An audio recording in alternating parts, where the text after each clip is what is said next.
Hello, I'm Crystal. I'm Kristen. And this is Damsels After Dark, a show where we, your favorite damsels, deep dive into a book each week from cover to cover. Every episode, we will discuss a few chapters, giving a complete walkthrough while we rant, obsess, analyze all of it. This week, we are still nose deep into our favorite Harry Potter fan fiction, Manacled, and we'll be covering the flashbacks this time, the very first ones, 1 through 5. And as always, the book is free to download, and the link will be provided down below. This episode will contain spoilers, so if you don't want this book's secrets revealed to you, please come back and join us when you're ready. Without further ado, let's jump into it.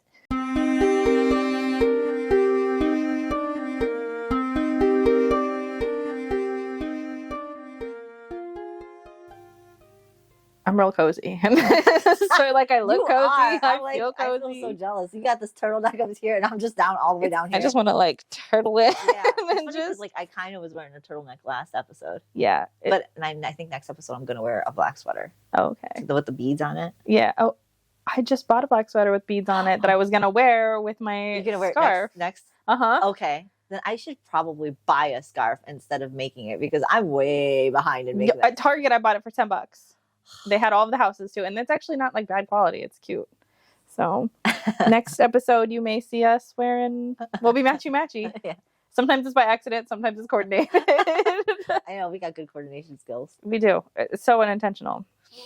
But a lot of you noticed that we missed an episode, not last week, but the week before. And it's funny because we didn't think that anybody would notice, so we didn't really make a announcement or anything about it. But oh my God, did you guys notice? Kristen sent me a message. A couple people DM'd us and a couple people messaged in our YouTube video saying that we were missed and when was the next episode coming out. And I'm just going to say it really put a pep in our step this week. And we were just so excited that I don't know, that you guys are watching us, that you enjoy what we're doing. Because we enjoy what we're doing. Yeah, we have lots of fun. We talk about books nonstop, so this is second nature to us to continue doing it on camera. But we were floored. We were floored that people noticed. Yeah, crying, screaming, throwing up, all week. We were. If you know us in real life, all week I was telling everybody around me, "Oh my God, look at this! Look at people like us." So we're just. All that to say, we're super touched that you guys take the time to comment, to tell us that you're girls, where are your episodes? Hello, I need you on your schedule. I didn't have any heads up. We love it. We love it all. So we just wanted to comment on it today. Just thank you for just reaching out. I think we love it so much because that's what we wanted to this is what we wanted, this whole a community where we can just talk to each other about books, we can hang out, that's what we wanted. So the fact that there's a couple of you guys really interested in being a part of the community is just so heartwarming. It's nice too because the comments that we're getting reference a lot of the book stuff that we actually we forget or leave out, and so it's nice having those comments and the additional feedback on everything. Yes. For instance, a few of our comments they mentioned a few parts in the book that I completely would forget. There's one. What was our listener's name?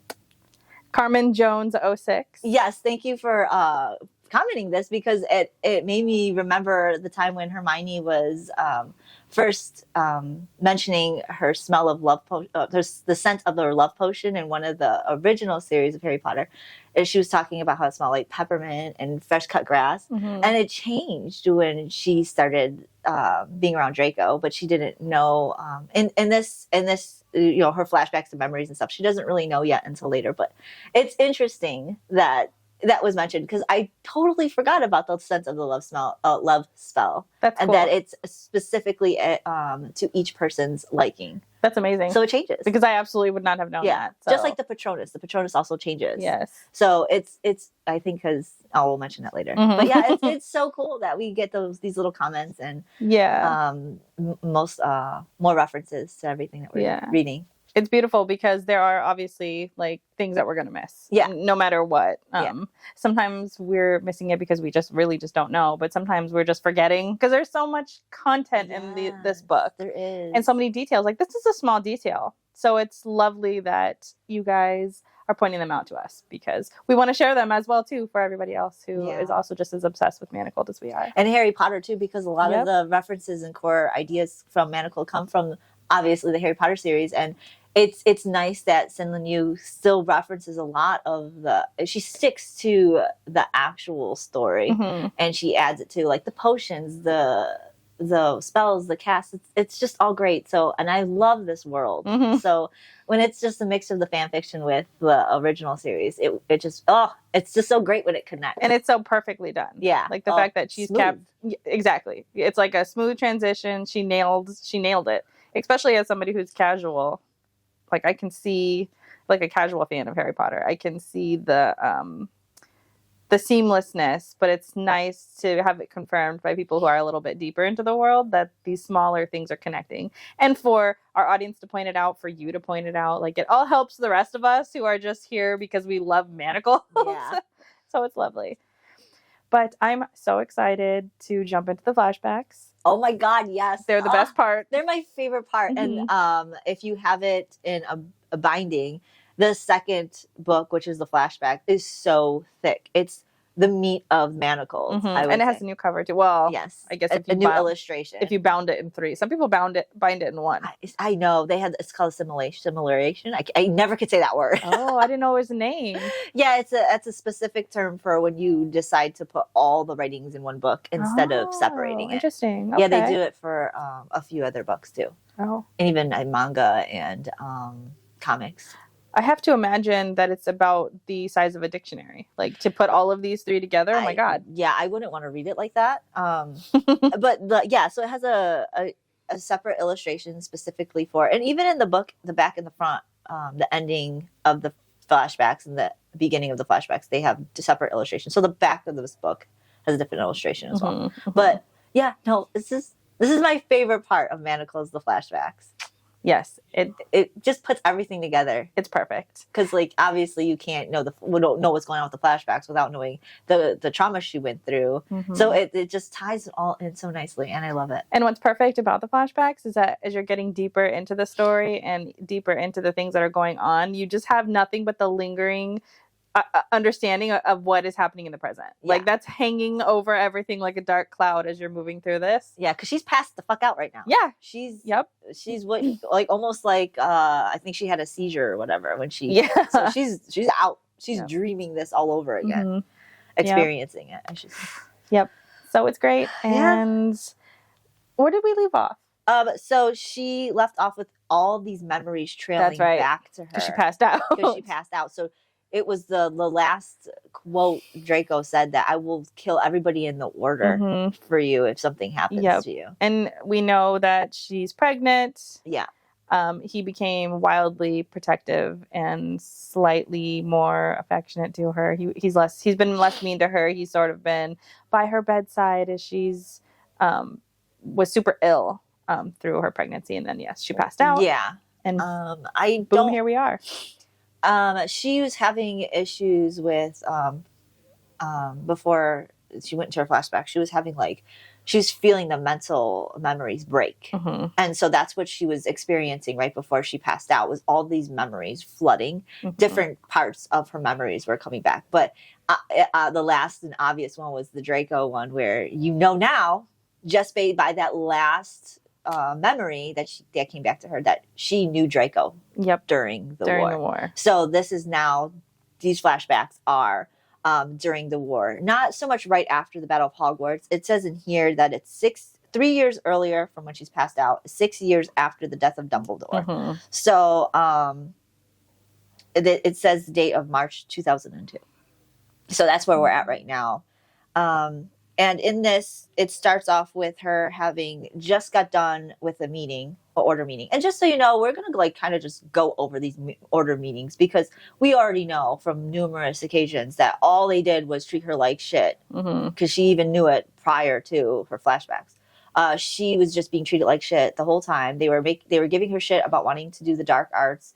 and instead of just kind of stunning everybody. So every time we mention an order meeting, just understand that that's what's going on, because we're not going to touch on it every time. And it's the same. It is the same. Ron's pretty much treating her like shit. Everybody's telling her that, and Harry's like, no, it's about love and light. And so that's every fucking order meeting, and she goes through tons of them. Yeah. So she just got back from order meeting, and now she's frustrated from whatever happened in there, and she's just dealing with bottling antidotes, because as a reminder, she's a potion mistress and a healer. And she's working with Madame Pomfrey on the second floor of Grimmauld Place. So just a short annotation, Grimmauld Place is, if I remember correctly, is Sirius Black's house. And if you know who Sirius Black is, he's Harry Potter's godfather. In one of the series, he was thought to be the person who had killed Harry's parents, but he's not. He's their godfather. So that's where they are at. And it's like a little hidden safe house. So now on the second floor, they use it as a healing ward. Or a healing ward. And somebody is in there. Well, there's a couple people there. Lee Jordan is lying on the bed, and he has brain matter oozing from his ears. George Weasley is there, and he has the necrosis curse that was cast on his leg that's unhealable, which we kind of already have glimpses of earlier, because Hermione mentions how she had to cut it off while he was still alive.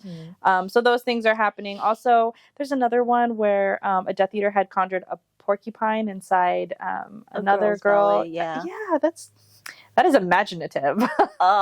And then also Semius Finnegan fell into a pit of vipers and was bitten 36 times. So this is obviously just giving you an idea of like Hermione's daily life. This is what she's dealing with. This is a mundane Monday for her. A porcupine. And this is the nature of the Death Eaters, what they cast and what they do.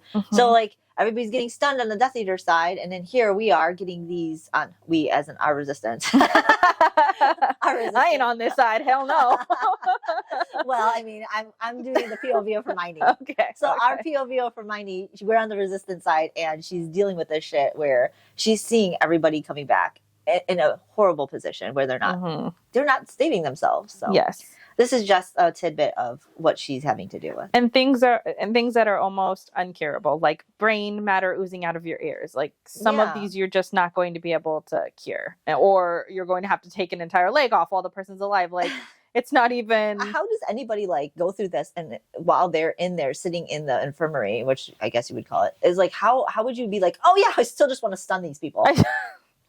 If I was to survive some horrible spell and then just have to like go back into war, I'm killing these motherfuckers. Well, now she does note that in this chapter too, which I don't think that we've quoted fully to discuss, but she does note that when the order is saying that they're not specifically training people, they understand that some people are doing it out of choice. And Hermione notes that most of the people who are doing it are people who have suffered from this. Yes, and they're most of them not a member of the order. They're a member of the resistance, because most of the people in the order are so gung-ho about Harry's bullshit. Yeah, they're delusional. So they're still sitting with the same fact of we're just stunning, because even Ron was just like, no, we're not doing that. He was the one advocating more so than Harry in these meetings. And it says it in this, that Ron would be the one yelling at Hermione while Harry would just kind of pat Ron on the shoulder and then just leave. And then he was like calling her a bitch and stuff. And he's like, do you even understand the point of the order? So maybe you should let the fighters who know what's going on in the battlefield handle what's going on in the battlefield. Yeah, such a fucking dick. Excuse me? And in this order meeting that she specifically pissed off about, she said there's a bizarre sort of optimism that they could just still win without the dark arts. It's like, okay, we already knew this, but like she's really in it now. She's just like really pissed off about it. In her memory, she just didn't really understand, but now, I mean, this is a flashback, so she's living it right now. And so she's really pissed off to the point where she's just trying to like go about her day and ignore it so she can do other things without having to experience the things that she's doing in the infirmary. So she's trying to block out the order meetings of how they're treating her like shit. She's trying to block out all the people that are coming in, and she's trying to just disassociate so she could do her job so that they could go back out there and get killed. Like, that's what she's so fucking mad about. And I understand. And the fact that they're just simply not taking her seriously. Like, they think because they're out on the battlefield that they have some better knowledge than she does, even though they're completely overshadowing the fact that she's dealing with the repercussions of every decision that they make. Every time they choose not to kill these Death Eaters, she's dealing with the consequences of that. And so they're telling her all this shit, and she's just like, I don't understand how they're not getting it. I don't understand how they're not seeing that people are coming back dead, and less numbers, less and less people are coming back. And they're telling her that you just don't know what it's like to be on the battlefield and have the choice to ending somebody's life. It's like she sees people's life being ended every day. Of course she knows what that choice looks like. But they're just so disgusted with, I'm just so disgusted. I am also disgusted. I'm so disgusted with their way they treat her. Yeah. Oh, yeah. And so, like, now you know this. You already know the difference between Draco, how he's treating her, and how they're treating her. Yeah. Just in these few paragraphs of this chapter. Yeah. It's absurd. And they're consistently just, like, looking down on her and just, like, treating her like she's just some naive girl. Oh, you don't really know what you're talking about. You've never had to make a choice between somebody's life or death. You don't really know. Yeah. Well, just go back to your healing word. Let the men handle it is pretty how much. It feels, because it's who's leading this. It's Kingsley, it's Ron, it's Harry. Yeah. And even the females that are going in there, you don't really hear much of them. Nope. They're just blindly following the men that are doing this. So after she gets really upset, she can't deal with this, all the things she's dealing with. She kind of just like has a breakdown, and she goes and cries in a closet or something. And I want to say, no, I think she was doing potions at this time. I don't think she was crying in a closet. But she does that. Yeah, she'll do it later. She'll mention it later. But she's somewhere doing her potions, and Moody walks in and tells her that I think he casts a privacy spell on her, and he tells her very uncomfortably that people only seem to fight. Some people in this only can seem to fight and be fueled off optimism. God, that's hard. Only seem to be fueled off optimism, and they're running out of optimism because of how the people are just coming back. And he says there's an opportunity that has turned up, one that could turn the tide of the war. Voldemort's forces have grown. Snape's intelligence has become limited because he's sent to do certain things. So like he's not coming back with all the information, so it's hard for them to do what they need to do with. I mean, if that's your only spy. Yeah. So pretty much Moody's saying, hey, we have an opportunity. And we're going to pretty much use this opportunity. But the opportunity is in the form of a new spy.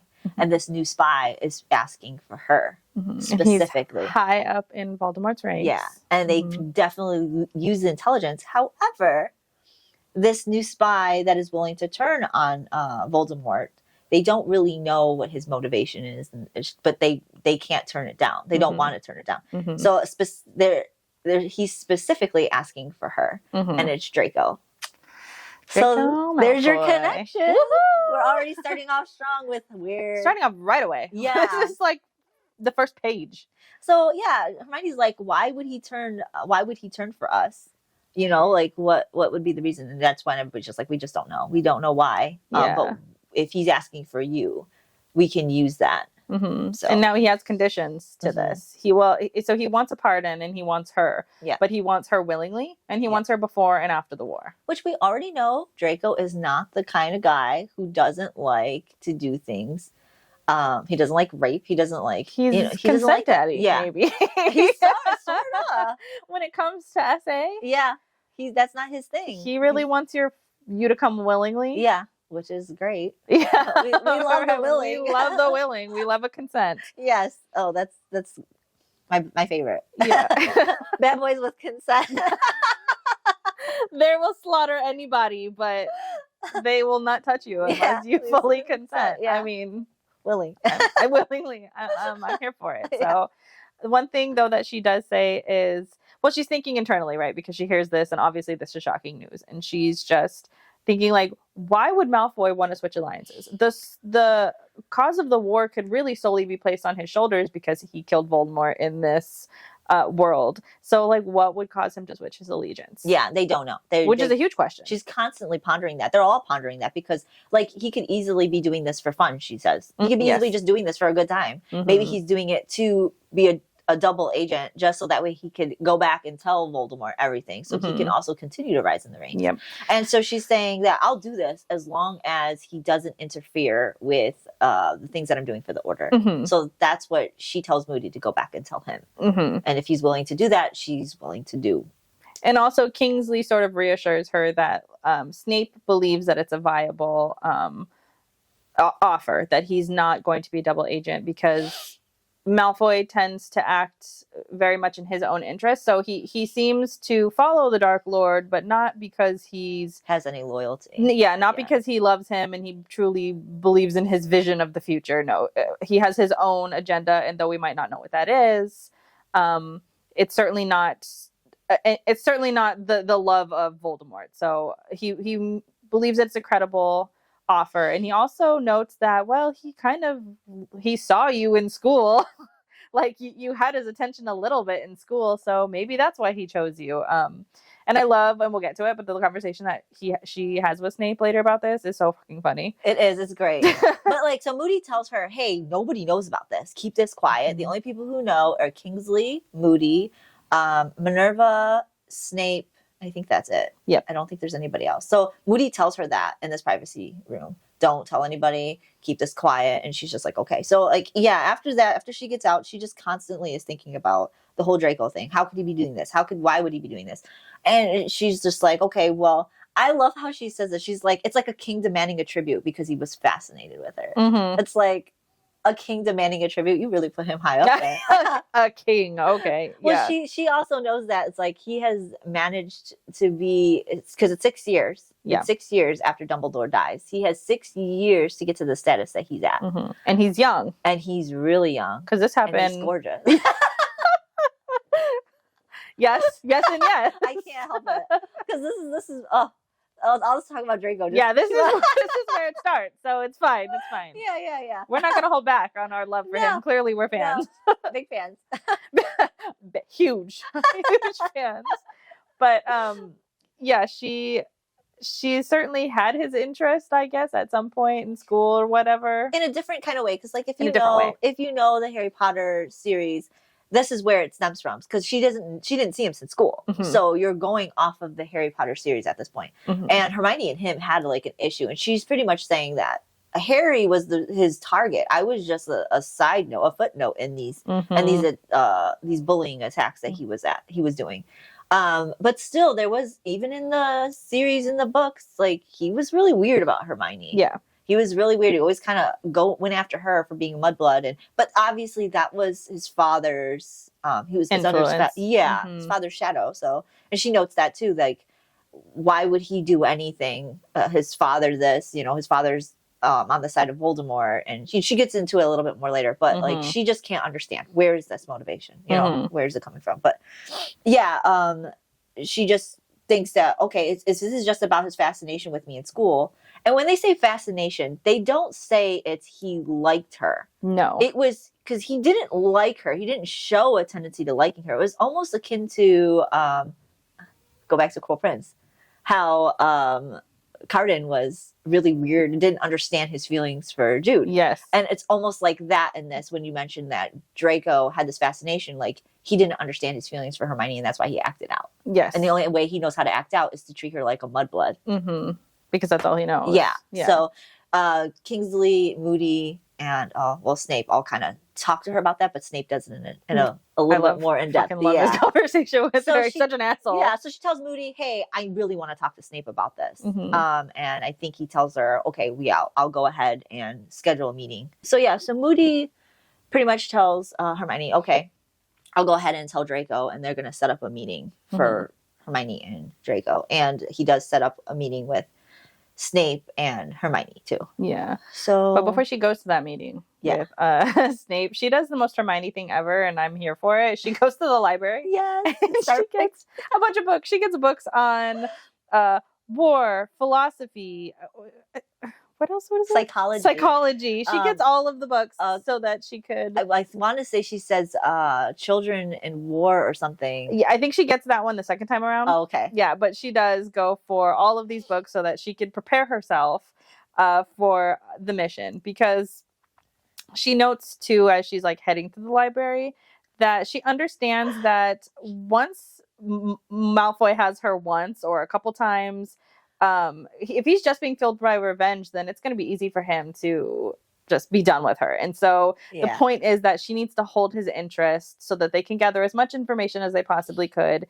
And that means anything other than just like her body. Like her body's not going to hold his interest for very long. Yeah. And she said the other book she got was body language. And I like this. Yes. I want to add this note because it's not that big important, but it's kind of funny to me. I think somebody tells her, looks at her like, what are you doing? Lady checking her out. She's like, what is going on? She's like, oh, this is for research. And she's just like, oh, I hope this works with you and your tutor. Pretty much. And Hermione's just like, okay. Yeah. A Psychology, War, Spying, and Body Language. What a collection of books to be grabbing. Oh, it's so funny. So yeah, I want to say at this point, she stops at the nearest store and she just starts reading on them, and she thinks of, oh yeah, but this is the time where she thinks of Malfoy again. She's constantly doing this before she meets him. Oh, like he's been a Death Eater for 6 years. What kind of? I'm pretty sure he's a really good manipulator and he's good at what he does. And so I have to be good and clever intelligent, clever, and something else, which she says, to be able to infiltrate him. Yes, because he is also going to be insanely clever. Yeah, and he didn't get where he was for no. Yeah, exactly. He didn't pay his way to that spot. No. He earned that with blood and his intelligence. So she has to come fully equipped. Yeah. What I want to just make solidly clear here, though, is that everybody is well aware that she is being sold for sex. Is essentially like, yes, this isn't this isn't a secret. Like once she agreed to it, even Moody asking her, like it's all with the understanding that she is agreeing to be Malfoy's sex slave. Oh yeah, and this is so fucking crazy because this is where she's at already in the manor right now where she's fucking asleep from her seizure. She is a sex slave. Yep. So she willingly, though, in this case, went to be his sex slave. Yep. How crazy. And also the turn of events for that. And Minerva will say this later. It was never going to be a choice once they asked her. But the fact that they would even ask her, like, that's insane. You're really losing this war. If you're willing to ask. You're willing to sell one of your healers as a sex slave before you're willing to start killing people on the battlefield. Like your enemy who's killing you, no problem on the battlefield, is wild to me. Yeah.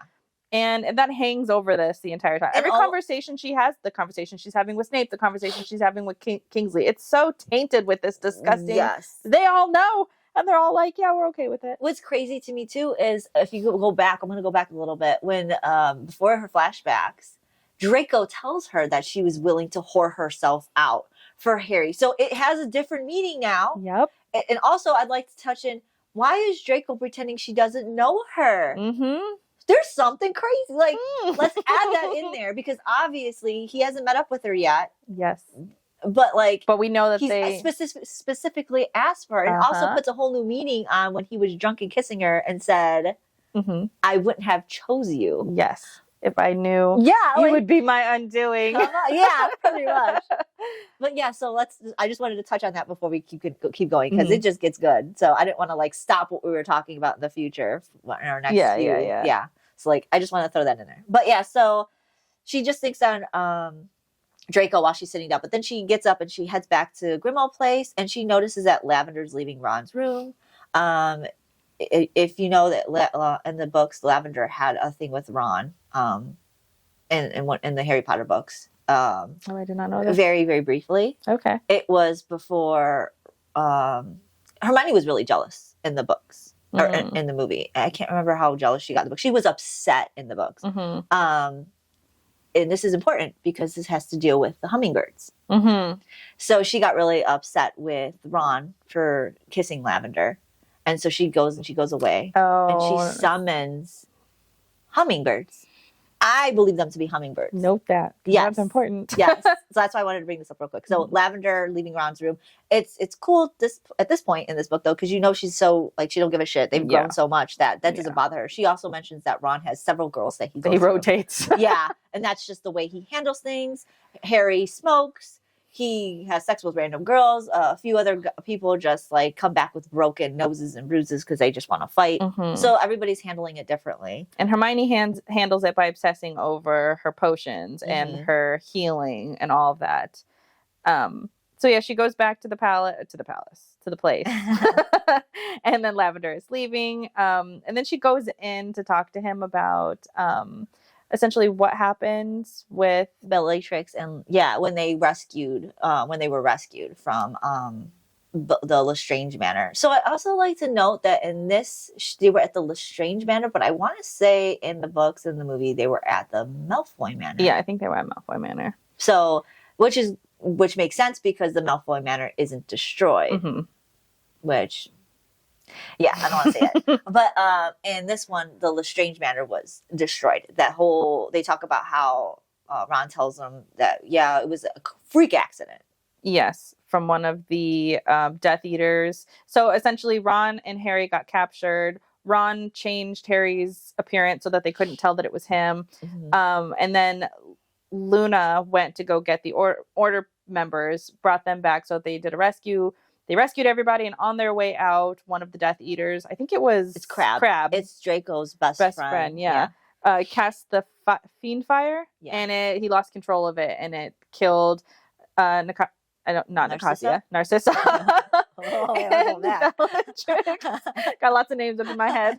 And it also killed Luna. They couldn't save her. And so that's what it was. And he asks why she asked. And she was like, well, I was just thinking of what the most effective fire spell was. And he was like, I would never, don't ever use that one. He's like, well, I would advocate for a no on that. Don't use it. Yeah. he was being awful crazy, but she had to disguise it because he doesn't know what's going on. And she just wanted to know. She wanted to do research on what really happened. Yes, because I think it's easy to conclude right off the bat, or at least have a theory in your mind that, okay, is Malfoy going to go against the Dark Lord because of what happened to his mom? Like, does he want revenge? I want to say they do mention that slightly. Mm-hmm. They said that it's a possibility that he was doing it because of his mother's death. Yes. So they kind of already touched on that. Even though it's been a couple years. Yeah, and then that's why Hermione's like, why wait now? Why did you wait this long to do it? Yep.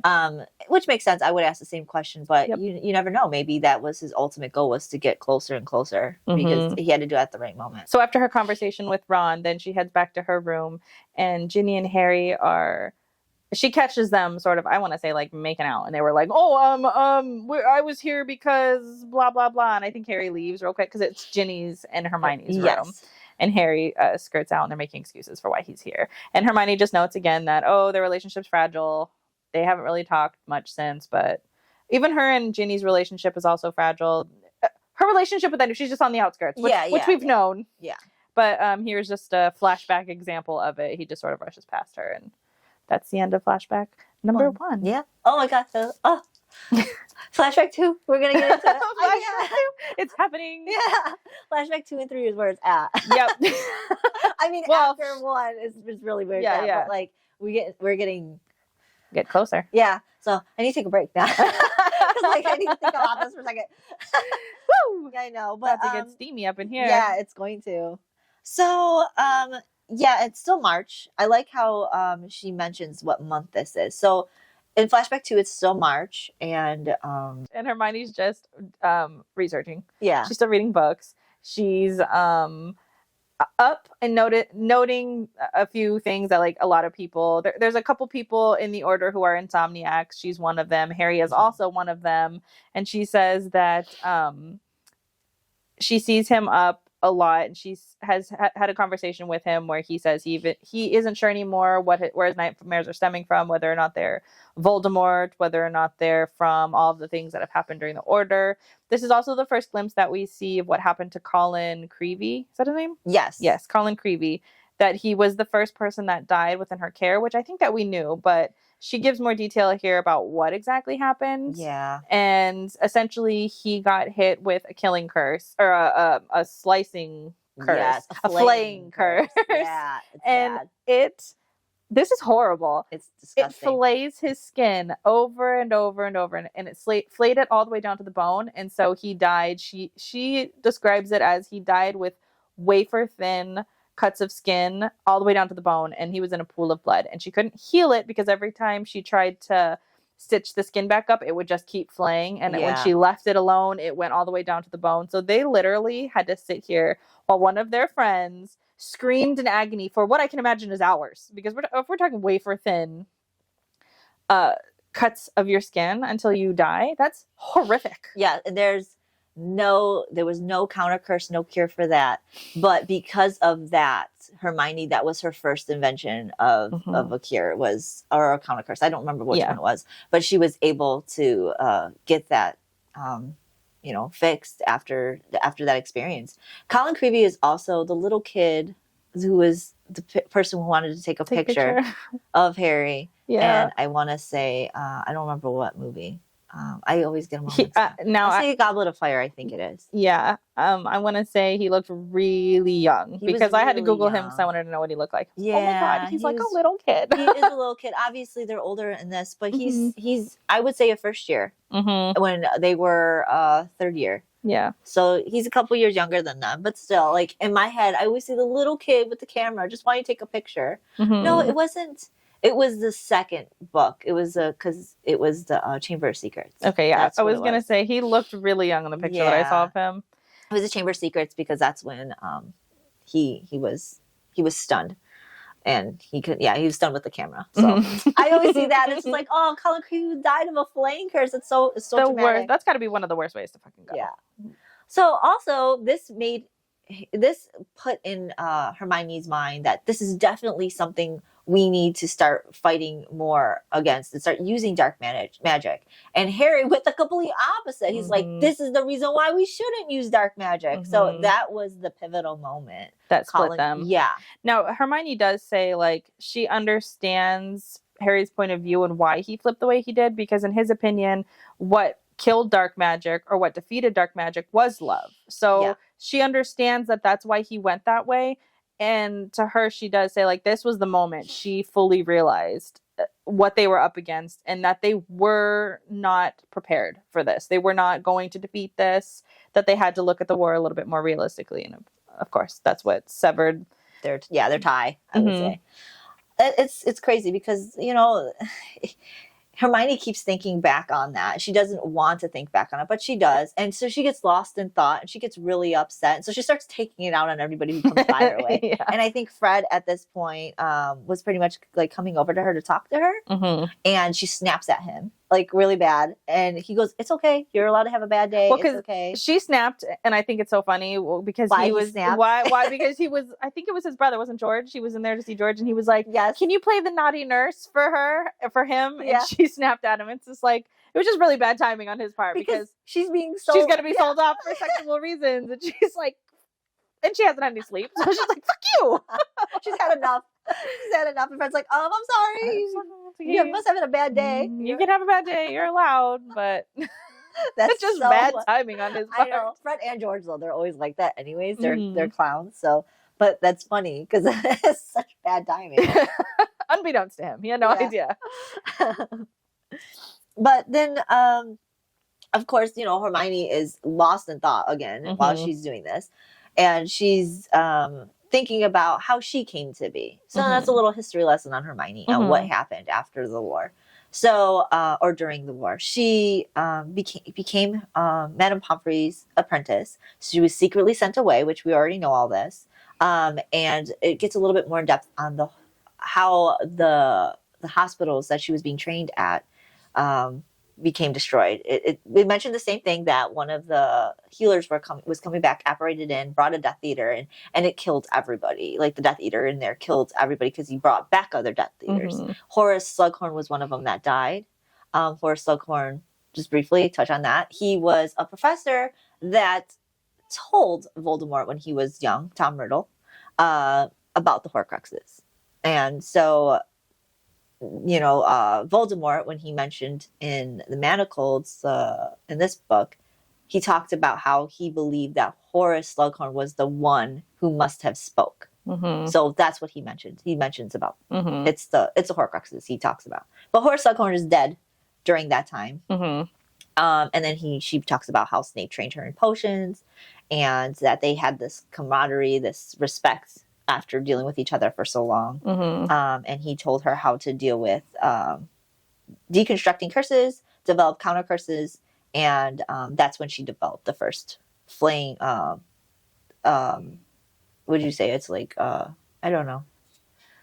I don't know if it's a counter curse or whatever it is, but she just says she invented. Oh yeah, she invented the first counter curse for the flame curse. Mm-hmm. So, and then also she's thinking about Draco because how could you not? I always. I mean, she hasn't seen him yet, but she's thinking about how she's going to go over to him and act like she does not hate him.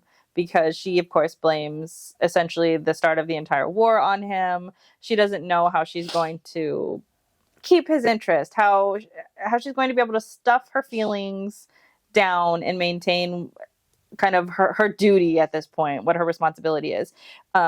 She's pretty sure that she can maintain her self-control, but she's thinking that like she needs to compartmentalize her feelings. And then she does something which I'm going to note because I noted it the first time. Yeah. She's thinking all this and she's looking out the window and she breathes into the window and she writes the runes on the wall. Window. Yeah. Yep. One of them is Thuraz for destruction to defense, hardship and introspection, focus. And besides it, she draws Merkstaff for danger, betrayal, evil, malice, hatred, torment, and spite. And she notes one for herself and one for Malfoy. And I would just like to say, this is the first glimpse that we get of her repeating actions. Because if you note in the very beginning of our episode, I made mention of this because I like that she did it. And she draws these exact two runes, but she notes that one is for what she has and one is for what she needed. So I just love this because this is going to be a trend throughout where we're going to see sprinkles of things that she did in her reality in the very beginning to things that she's doing now. And I think this is the first one that she does where she repeats something that she also her mind, her thought process is very similar. How she handles being with Draco in the mansion and how she handles dealing with Draco as a spy. It's a continuous, it's almost like she's fallen in her same footsteps and she doesn't recognize it. But obviously somebody else does. Somebody does. So I hated when she draws the runes because it drives me crazy because it's Hermione's thought process of trying to like be Hermione. And she sometimes drives me crazy with Hermione things. But in this circumstance, I really like it. I didn't like it when she first did it because I'm just like, when she did it, I don't think it's so much as that she did it. It's when she does it. Yeah. She's driving me crazy. But it notes to the fact that this is still who she is. Yep. And I mentioned that before. It still shows signs of Hermione. This is who Hermione is. And in this part, I did like it because it's who she is. It's who she is, and it's what she falls back on. I just didn't like when she did it then because she's just so ridiculous. She's pity partying herself. I can't say it. And it was okay, I think, in the beginning when she was doing it, but when she starts doing it here, it's a little bit more annoying. We flipped on that. Yeah. I get more annoyed when she was doing it with Draco. Well, I mean, but like I get it because like, okay, well, you're fucking, all of your friends are dead. Yeah. You're in this, you're here to be SA'd. Yeah. Like, I get it. But I mean, I would still be angry more than. Yeah, I would be too. That's why I'm just like, why are you doing this? But like, this is who she is. And I'm, in my opinion, in this moment, she's not necessarily doing it. She's doing it in a thought process. It's almost like it's doodling. That's how I see this at this point. So this doesn't bother me. This makes me feel like, oh, she's just doodling. And the first thing she doodles is because it's Hermione. She doodles something that's a potion or ruin or So that's just, I thought this was cute. Yeah, it's funny. I like that it's the first indication. It's like foreshadowing. Like, oh wait, didn't I read this already? Because I did that a couple times when you're like, wait, didn't I do this already? And then you see that there's a specific reason that you're what's that word? When you're having deja vu? Deja vu, yeah. Yeah. When you're deja vuing all over this book. We do. So, yeah, and then right after her little thought process, Moody comes to her later in that evening and tells her, hey, he has a time and location to meet up with Draco. It's at the Forest of Dean. And I like to add how this is kind of referencing stuff, too. It's the Forest of Dean on Friday at 8 o'clock in the evening. That time. That time. I got to say that time. And it's 2 days from now. Yeah. He tells her that the same thing that Hermione already knows. Hey, like, you need to make sure you keep his interest. And your body's just not going to do it, babe. You need to figure something else out. So I mistake myself because this is when she tells Moody she wants to speak with Snape. I thought she told him earlier, but no, this is when she's like, no, I need to speak with Snape. So he arranges it at this time. And while she was waiting to speak with Snape, she starts to prepare. So now she's preparing even harder to be with Draco. And she thinks about more order meetings. Like, girl, drop it. Yeah, it's a lot of the same. So she's a lot of the same things that we've already covered. She's again thinking about Colin Creevey and how that divided her and Harry. She's thinking about how the order is just optimistic, toxically optimistic. That the Believers of Light couldn't abandon. I'm actually going to say this, because I think this is interesting what she thinks. So Harry, she's thinking back about Colin Creevey and the situation that happens and how it divided and how Harry went one way and she went the other way. And she notes in here that the Believers in Light couldn't abandon their position because it would force them to admit that all of the deaths had been for nothing, that they had asked people to die for an ideal that ultimately failed. And oh my, if this is not a sign of just pure evil, in my opinion, because, okay, so you recognize then that your position of not killing the Death Eaters is not going to win. Like, you recognize that, you see, and instead of changing tactics and understanding that you came to this with something that maybe was more idealistic than it was realistic, instead of changing course and adapting so you could save your people, you're just gonna blindly ignore it and put your nose to the grindstone and just keep going the same path because you don't want to admit that maybe this isn't the right path. Yeah, see, that's horrid. I completely agree with you, but I think the only person that doesn't think that way is Harry, because when you get more into the story and you kind of know what it was like in the actual real Harry Potter books, he does not want to, and I think I might as well just say it. He's a Horcrux. He is tied to Voldemort on different levels. Using dark magic actually ties him closer to Voldemort with each step. So to him, there is a physical, actual reason. And that's important to note, too, because of what Hermione has. Hermione has a special thing that was given to her in regards to Harry, which we'll touch on later. But Harry does not think that way. Harry thinks in a different manner. But everybody who's following Harry, I believe, knows that this is not the path to take anymore. And they continuously do it. Yes. So Harry is forgiven. Harry's forgiven for his reasons. But he should not be expecting everybody to follow his footsteps. And Hermione even notes that. She can understand Harry. But he should not be advocating for this. And he's not, like, Harry isn't the leader. Kingsley is the leader. Harry is the figurehead. Harry is the inspiration. Yeah. But he's Kingsley, like the ambassador to this. And everybody else who's leading this, Snape, everybody who's the head of this is just letting this happen, which doesn't surprise you when you understand, or doesn't surprise me when you understand that they're willing to also sell Hermione. Their morals are so fucking twisted that they would rather just do all of the evil things in secret. Yeah, they are doing a lot of evil things in secret. They're doing the evil things in secret to pretend that they're light, so they can keep upholding this idea that no, light does defeat darkness, even though you're doing evil things. It makes no fucking sense. Kingsley, Moody, and Snape are not saying that, though. They're not. They're just staying quiet in these order meetings. But that's the problem, because you're the head of this. You need to be advocating that you need to be not only advocating that your people can use self-defense and kill people, but you need to be training them how to do it. I understand Harry doesn't want a part of this, but if there are people who want to know how to defend themselves other than just stunning and petrifying, you need to be training them how to do it so that they can do it when they need to do it, so they can't abuse it. The fact that you're just pretending, no, we're just gonna I think they're turning a blind eye. I don't think they're acknowledging and going along with it. I think they're turning a blind eye because Moody even said that some people can only fight with optimism. So I think Moody recognizes that even if you were to speak, there's still a lot of people who really believe in it. So he just doesn't say anything. Yeah, those people need their bubble pop. And and Snape, no one likes Snape. And Snape is advocating for the dark arts. Obviously, he's doing what he's doing. So he just doesn't say anything. Because it's Snape. No one wants to listen to him anyways. No one likes Snape. And so I think Kingsley, in my opinion, who is the head figure in all this, I think he is more so the problem. Yeah. Because he is the one just allowing this to happen. Yeah. Moody, in my opinion, isn't. I think Moody is I think he is mentioning, they're stupid. Because he says it a few times. They're idiots. They're stupid. You can't expect them to change. They believe optimism. So Moody just does it. But I think Kingsley is, in my opinion, the one that's the problem. This whole order is. And you know what makes it even worse is the fact that Hermione is well aware that they're going to lose. They are losing. They're in shambles. And she's like, yep, I'll go and sell myself too. Like, for something that she already knows isn't going to work. Like, and we have a big problem with that. Yeah. Because fucking Hermione with the order. It's like, okay, knock it the fuck off. They don't give a shit. They don't care about you. Yeah. And it only intensifies. It gets worse. So after she has these stupid breakdowns, I shouldn't say stupid.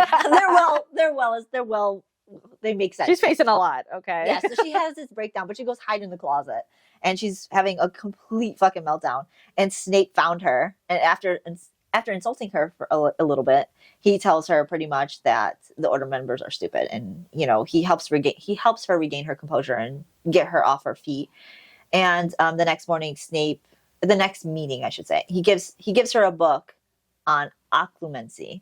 It's the mind reading thing. Mm-hmm. And he told her that he suspected that she was a natural occlumens. I can't say that word. I can't either. A natural mind reader. And so she uses that book, obviously, to teach herself. Now, the occlula is different than the mind reading, though, because the occlumens, if I understand right, because the same category. It's in the same category, but this is specifically how to categorize and box up your emotions. Mm-hmm. So, like, the reason why most natural healers are good at it is because they literally need to shut off their emotions and push that to the back so that they can just focus. So that's what this training specifically is. And he tells her that he figured out that's what she is just by who she is and how she's handling things. So, Oliglamens, I can't say that fuck word, is the person who goes into somebody's mind. Mm-hmm. That's the mind reader. But they're one and the same. Yeah, mostly. So then she starts thinking about how 5 years after the war, she did already learn how to put little boxes, her memories into little boxes, even before Snape showed her. Yeah. So yeah, she was already doing that. I mean, you'd have to. I don't know how you can watch your friend be flayed to death and then I know keep a calm head and try to fix him, because I certainly could not. Yeah. No. So she's just like, I gotta keep researching. I only got 2 more days. I gotta keep thinking about what I'm going to do. And then Minerva shows up unexpectedly. Obviously, she knows what's happening, so it's to assume that she's there to see Hermione. They go to a little tea session, and she pretty much tells her, "I know what's happening. They shouldn't have asked you. You don't deserve this." If anybody, the only person, is really there for her at this point is McGonagall, but she's off doing her own things, tending to children who don't have parents, the orphan children of the war. Yeah. So she sees Hermione as somebody she's got to take care of too. So she's Moody even told Minerva about it, and he's told her, I'm not asking for your permission, I'm just telling you what's happening, because she is a big person that's telling Hermione, no, don't do this, don't do this. But she does. She says, oh, I agree, this isn't something that Moody's forcing me to do. I'm willingly doing this. And of course, as I already mentioned earlier, her answer to that was, well, if anybody knows you, they would know that it wasn't going to be a choice the moment they ask you. You would absolutely have said yes. Yeah. And she also says that they have a conversation about how it's not just for Harry. Like, there are a bunch of people out there who she's fighting for, herself included. Like, where does anybody think that she's going to be after the war? Like, if they lose, she's a mudblood. Like, she's not only a mudblood, she was part of the Order. Like, at the end of the day, she is fighting for her life too. It's not just about Harry, which makes sense why she would put herself in this position, even though she knows this is a sinking ship. Like, she literally has no other option. If this is an option, then this is what she's gonna do. Like, whatever could give them a slight edge. She even says, desperate times call for desperate measures. She has no choice.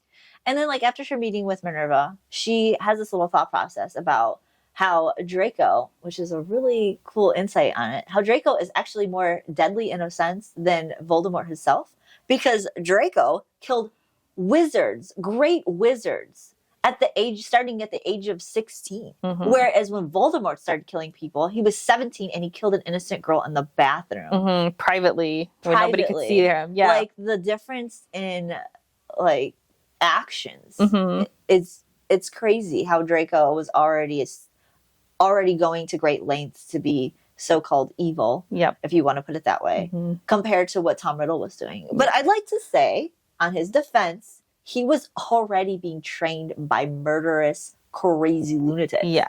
Voldemort, his father, his aunt. Yeah. So he's a prodigy. Yep. Of their nonsense. And obviously, like, he took the dark mark super early. So yeah, he has been perfectly honed for this exact situation. And why was he? I mean, obviously we'll find out later, but like Tom Riddle, Voldemort was on his own. He was doing that shit on his own. He was learning his path and doing all this. No, he took Draco under his wing. He took everybody under his wing that was on his side, and then made all of them forge Draco into who he is. So why wouldn't he be this crazy manipulating mastermind of an evil person? Cold, icy, you know? Yeah, it is. I'm sorry. Powerful. This sounds horrible, but like we're loving it. Yeah, deadly. It's the strongest wizard alive. Yeah, killing everybody. Go on and on. Oh man. That got a little intense. That turned. Sorry, guys. Yeah. But I love, though, at the end, and I didn't catch this the first time that I read through it, but when I was reading through it the second time, there's a note at the end of this flashback, because this is the end of flashback 2. And Senlin Yu wrote, "I know, no Draco, he's coming," which I think is so funny because, so like, no, the only point of like a soft Draco that we got was briefly right before we hit the flashbacks. So the fact that Senlin Yu just like already knows that people will be like fiending for Draco by flashback 2, which has like not a lot has really happened. So the fact that she's just like, don't you worry, he's coming. I'm so we excited. know you're already upset. I'm just so excited. When writing this outline, I was just like, oh god, this is the part. I was like typing away. I was like, oh my god. And like I was having the feels as I was typing. I was like, I can't. I was having the feels while I was reading too, because I was reading some of my notes and I have some like quotes highlighted from him, and I was like, oh my god. Like, how do I type this one? I'm freaking out. The butterflies. Yeah. I'm feeling them. Yeah, it was intense. But yeah, we're on to flashback 3, where obviously this is the part where she's getting ready to go see Draco. Well, she's getting ready to go see Snape first. Yeah. Yeah, you're like, I don't care. But I love the conversation her and Snape have, because he's such a fucking asshole. No, it's an important conversation. I do like this conversation. And so she shows up at his doorstep essentially, and same day. It's Friday. The same day, yeah. I don't think that she made an appointment, because he's real annoyed at her that like she showed up. He's like, didn't you fucking you have like 30 minutes to talk to me or something? Yeah, like well, because Moody says, hey, Snape's over here. So that's when she just goes and she meets him there. And yeah, he's brewing potions, and he says you have 20 minutes. The potions that he's brewing, she just says that it's about a new contagious curse that's about to be put out, and he's trying to get the antidote as well as create it. So that's how he's. There's an issue here too. I think everybody says that Snape should be not doing what he's doing, because he's creating these curses, inventing them, part of the Dolohov invention, but he's doing it at home because he's secretly inventing the curses at the same, the counter curses and the antidotes at the same time. Yep. And of course, it's the same like.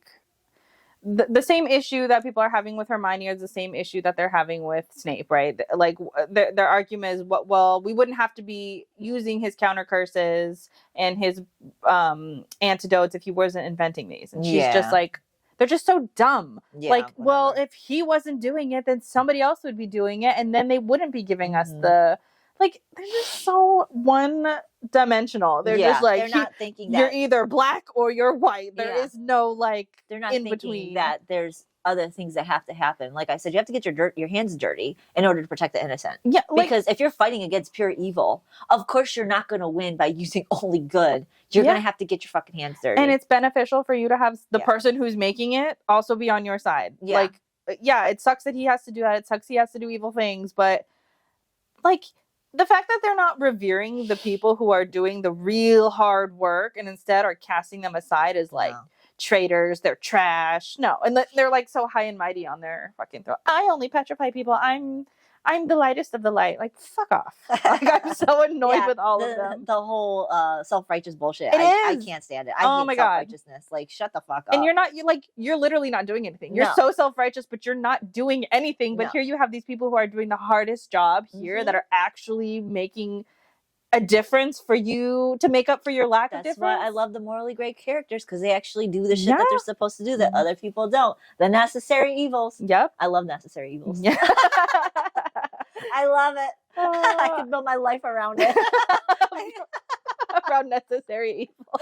I think I am sometimes, though. I'm walking gonna around being say. unnecessary evil. That's a stressful life. It is. Tell me about it. Yeah, so like her whole time with Snape, he's just telling her like, yeah, I do believe that this is an actual legitimate thing that he's wanting and requesting. However, you got to understand that Snape's like, we're willing to do whatever, but just know that I don't think it's gonna work. Yeah, but it's worth a try. He says it like such an asshole though. He's like, he essentially says to her, yeah, you're not very pretty. No. I don't know why he has an interest in you, but he does. I don't know, like you're too far out for it to have been an academic thing. So whatever it is, you need to figure it out. You need to hold his interest. Yeah. And it's been 6 years since he last saw you, so he doesn't know what you look like. So it's obviously not something about your looks. It's not your looks. And even if you were hot, it's not enough. Even if you were, even though you're not, like he says that to her like 2 times. Yeah. You're not hot, so you're not going to hold his interest that way. So you need to figure out another way to hold his interest. I don't think you can do it, but you should try. Yeah. That's essentially their conversation. Like, wow. But that's Snape for you. Fuck you, man. Yeah, that's Snape for you. But it's just like, I have to say though, I like this conversation better than what was it? It was a deleted scene that I had read in the Binding books. So I didn't like that deleted scene. Well, I'll talk about that later in probably the review. But like, I prefer the way this conversation went. Yeah, I love this. Let's just say I love it.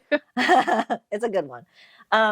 But this is not anything Hermione hasn't already thought of. Hermione already believed that. Yeah, No, but I'm like, not the best fucking looking person on the I don't planet. need somebody to fucking say that to me. Like, No. y'all sold me off for slavery, and you're telling me, bitch, you ain't all that. So it's not your body. You got to figure something else out. I think Fuck you. that's kind of shitty. But I think they're doing it so that she could actually, because they tell her, you're smart. You're very smart. You'll figure it out.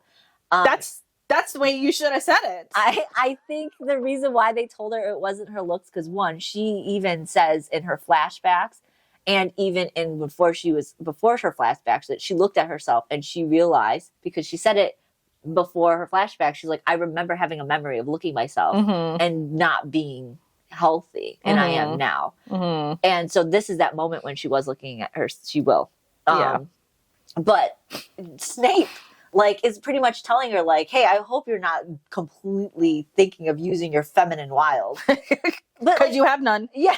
So I feel like he's actually looking out for her in a shitty fucking way. Yeah, he is. But he's telling her the truth. An asshole about it. He is an asshole. Snape's always an asshole. But I think he's telling her the hardcore truth, so she knows what advantage she does have, and that's her intelligence. And I think that in a shitty way of telling her, he's trying to explain to her, hey, use your intelligence, not your feminine wiles, because you have none.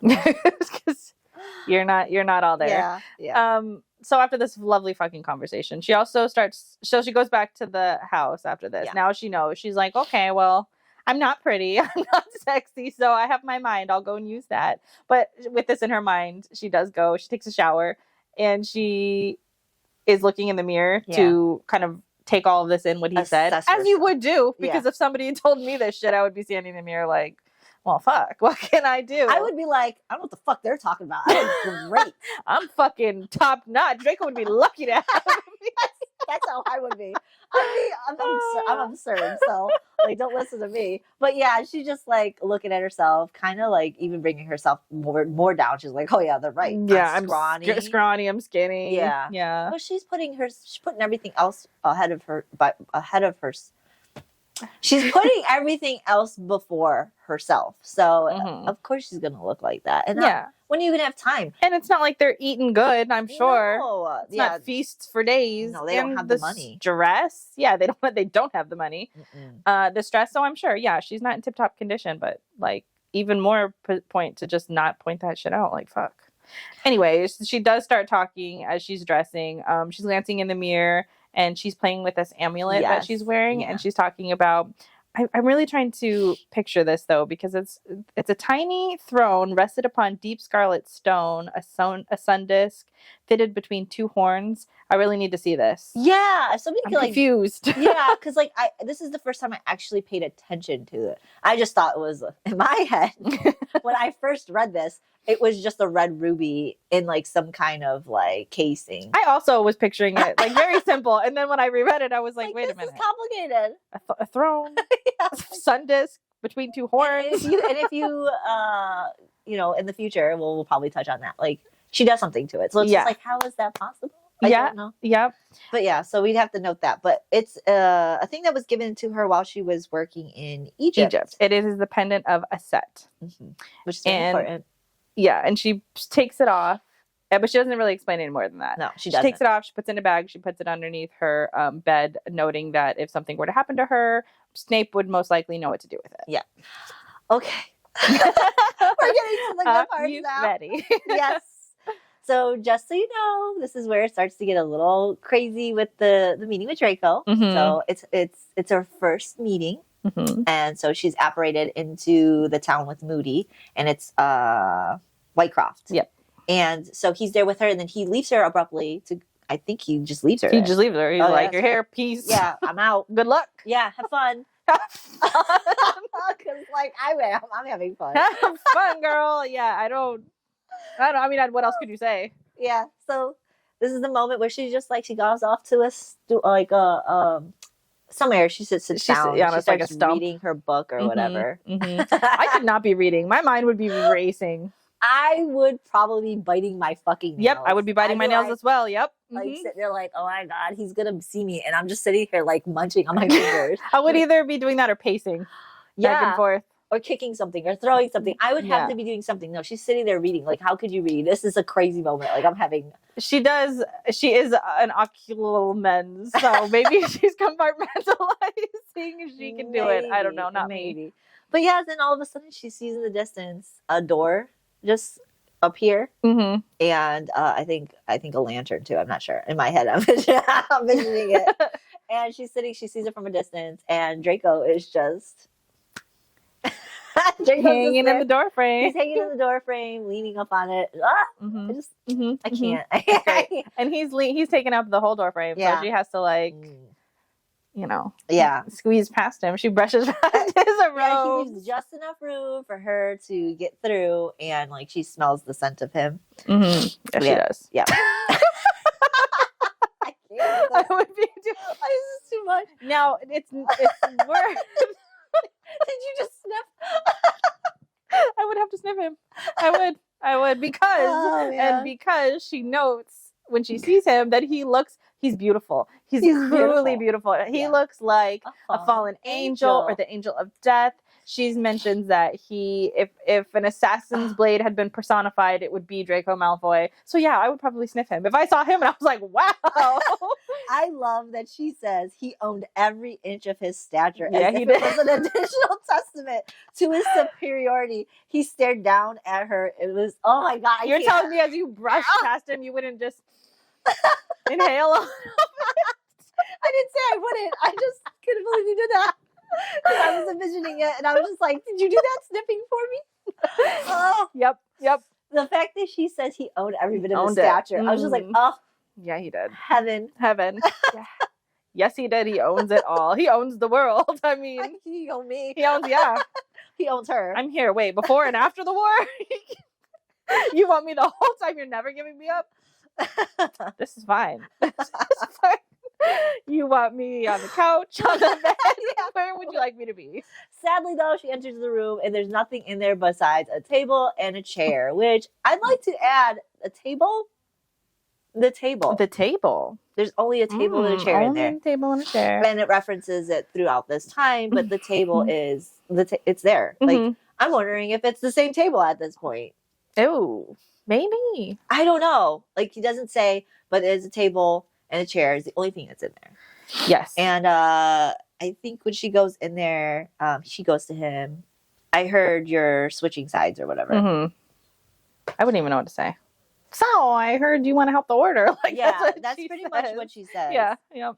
And he goes, yeah, tells her, but do you know the, what's the word he says? Do you know what I want in return for being an assistance to your order?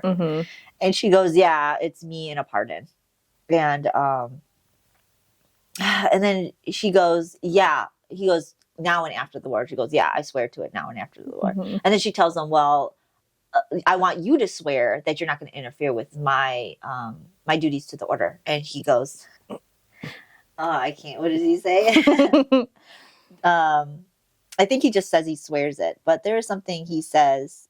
Oh yeah, he says, don't fret. As a token of my sincerity, I won't touch you yet. After all, I've waited this long to get you as my prize. I could restrain myself a bit longer. In the meantime, I'll let you go running back to your precious order with my information and sustain myself with your delightful company.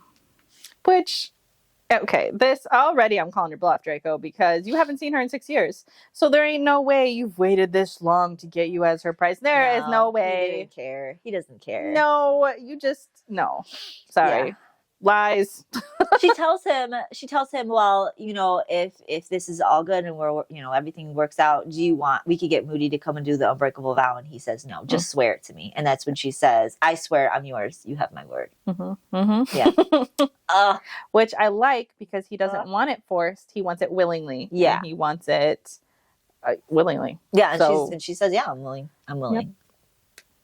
Yep. I mean, how could you not? I don't know. I would not know. I don't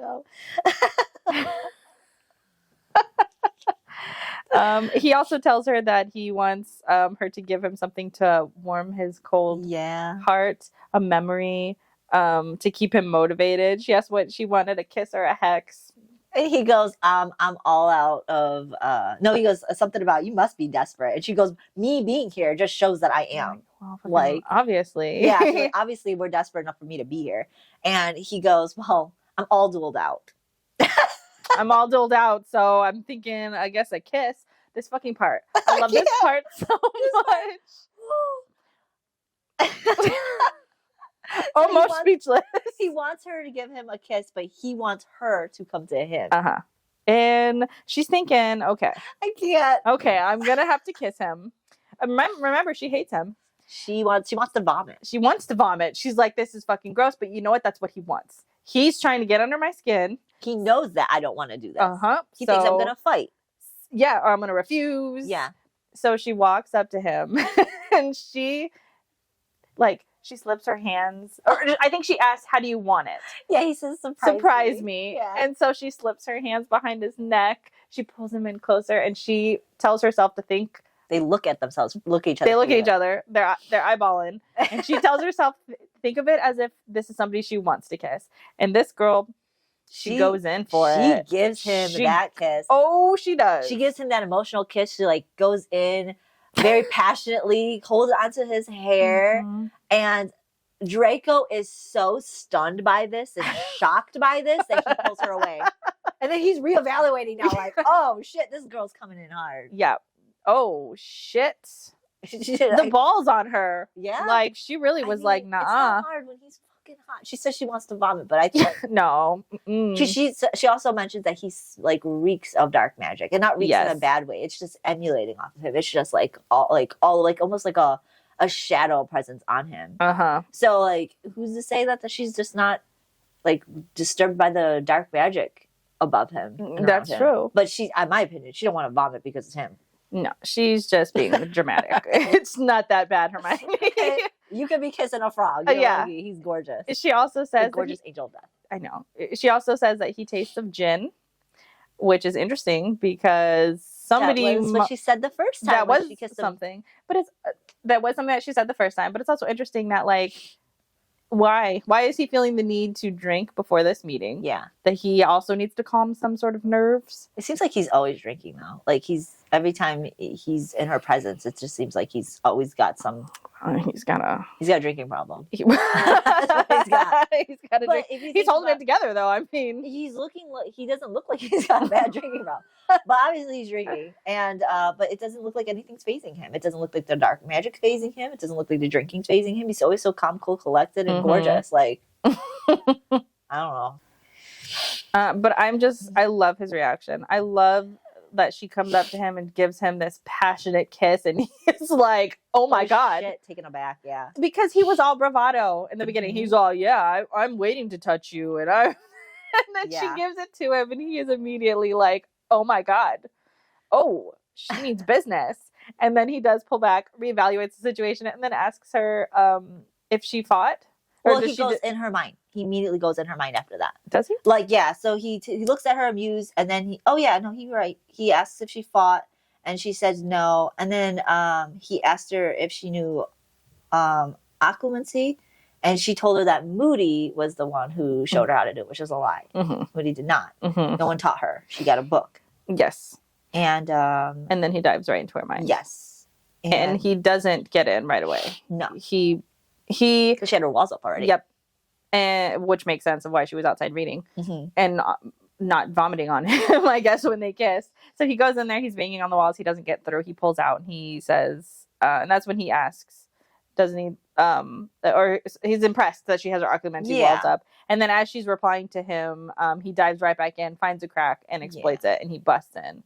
And then kind of goes through her mind. But nothing crazy. He doesn't really like, go through anything major or finds anything. He just starts looking through things, and he pulls out, and then he tells her it's a common trick. That's what people do. They think once they already went through their mind and their shields are down afterwards, it's an attack right away again. And it works. And he tells her pretty much that you need to be used to doing that. Yes. Getting used to it. Because he doesn't want her to be picked up and then her mind be read and then someone find out about their arrangement.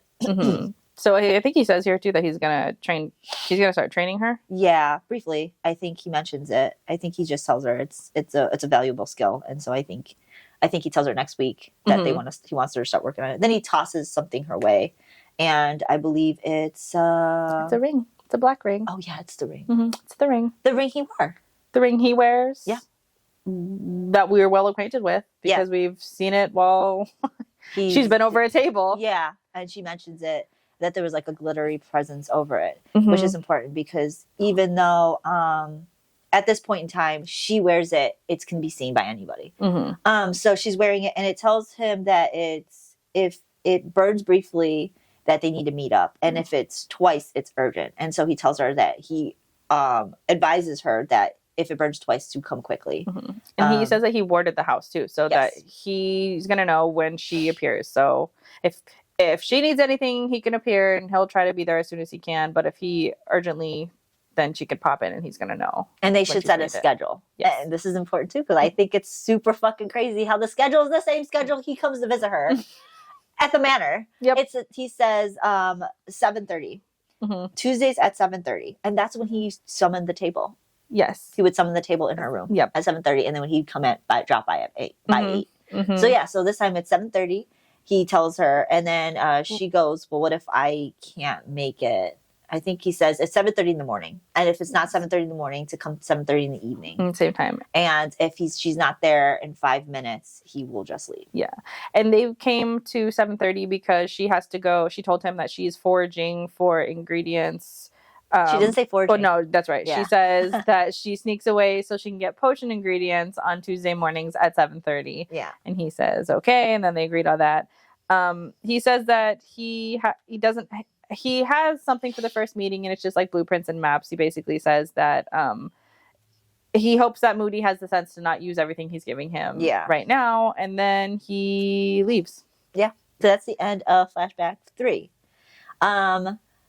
Good news is that almost every flashback involves Draco and Hermione's visit. So he's here. He's here for good. Yeah. So, he tells her, practice your occlumency. And that's it. That's all he does. Practice. Now, Flashback 4 is in April now. And so I don't know what the time frame. It just says it's the month of April. So I don't know if it's the beginning, the end, whatever. Yeah, they must have met at the very end because this is just next week. Yeah. Next week, Tuesday. So it must be like April, I don't know, first week of April. I love this. Like it comes in hot. Like, oh my God. It comes in hot and heavy. Literally, like everything's hot and heavy coming on. Yeah, so they're at the shack, they meet up again, and she's waiting for him because he's not there yet. And he apparates almost right on top of her, and he just like starts fucking making out with her. He grabs her firmly, backs her up against the wall, and his lips crash into hers. Just like, what? I think he does it as she's walking in the door. Like she's grabbing the door and opening it.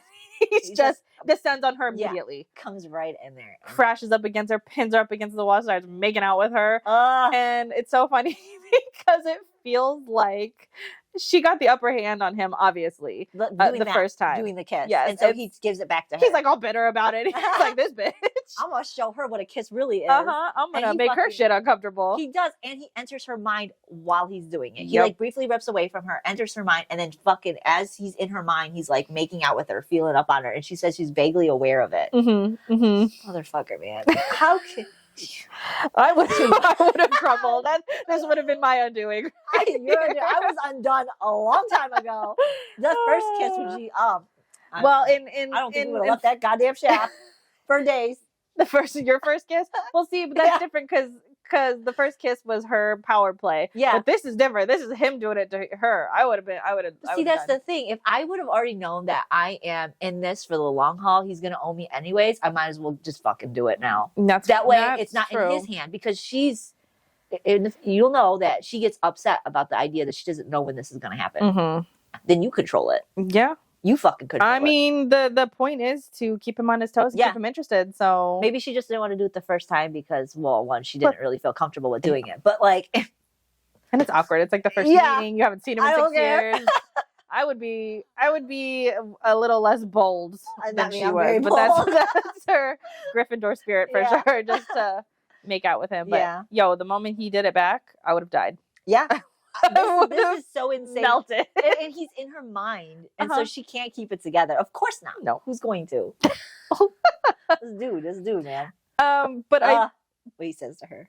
Yeah. But what she does too, because he's in her mind. And so she's she's rummaging through her memories to pull something up for him.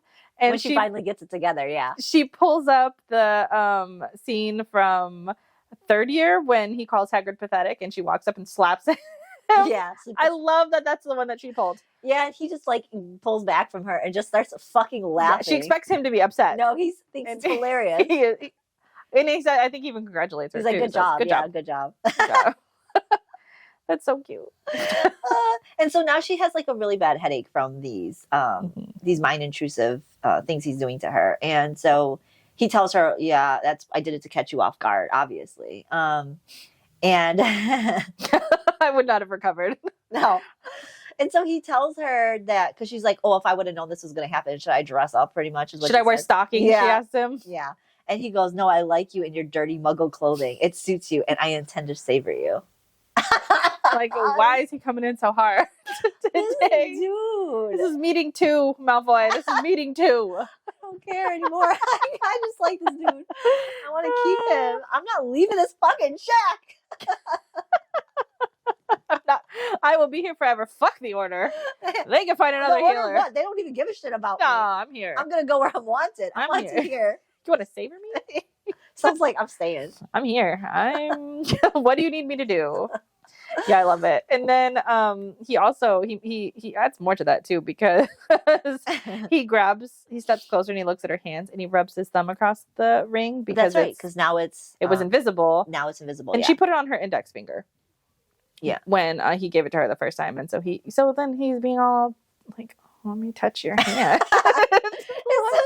Yeah, she tells them it's a thing that I created. It's a potion based off of another potion I created. And so nobody else could see it besides me and you. You have to really look at it. Besides people who know to look for it. Yes. And she says it's pretty much only going to be them two. Because she didn't tell anybody. Nope. And it only works on metals, this potion. And then here she's talking again about that the cloak of dark magic that he's got around him, that she can just sort of feel it.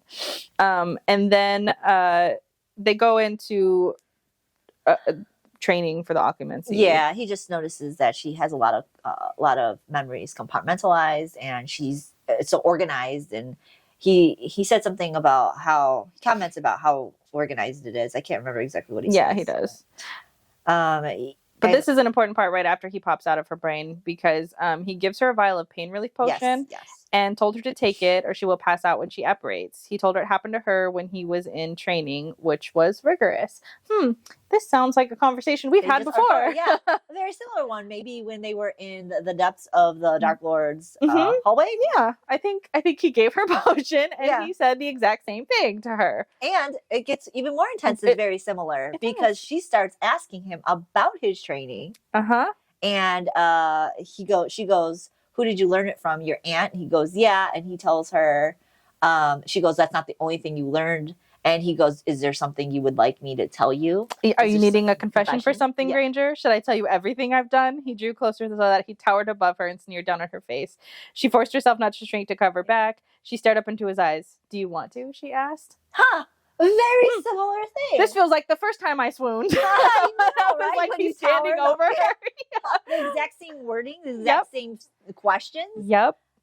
It's so crazy how like it's already it's happening. It's exactly happening in the way. And Draco knows this. He knows that he which explains his reaction when he smirks. And also he pauses. Because when this is happening with Voldemort the first time, he smirks and he pauses and like reevaluates for a minute and then he continues the conversation. And he realizes, he has to realize that it's following in the same footsteps as it was when they first met. Yes. So the question is, was he recreating this moment or was he just going along with her recreating this moment? Which I think is something that we're going to deep analyze when we get to the end of this. When we do our final, because we're going to have to go back and compare and contrast. But it is interesting because there's questions to... Because there are questions that need to be answered. Like, why did he not... Like, why would you continue doing this? Do this? Why would you follow along in the footsteps? Why would you follow along in the footsteps? Why wouldn't you say something? Yeah. Like, all of those, there's so many questions. Does he really want her to remember? Yeah. Because clearly it feels like he doesn't want her to remember because... Why? Why would it's like you don't want her to remember, but then you're still walking the footsteps of the same conversations that you've already had. And if you're a spy during the war is over now. You are sitting here with me. You took me prisoner again. I own you because that was the thing we had. So technically he owned her regardless. Yep. He didn't have to be the High Reeve to own her. Because I don't think he's the High Reeve here, is he? No.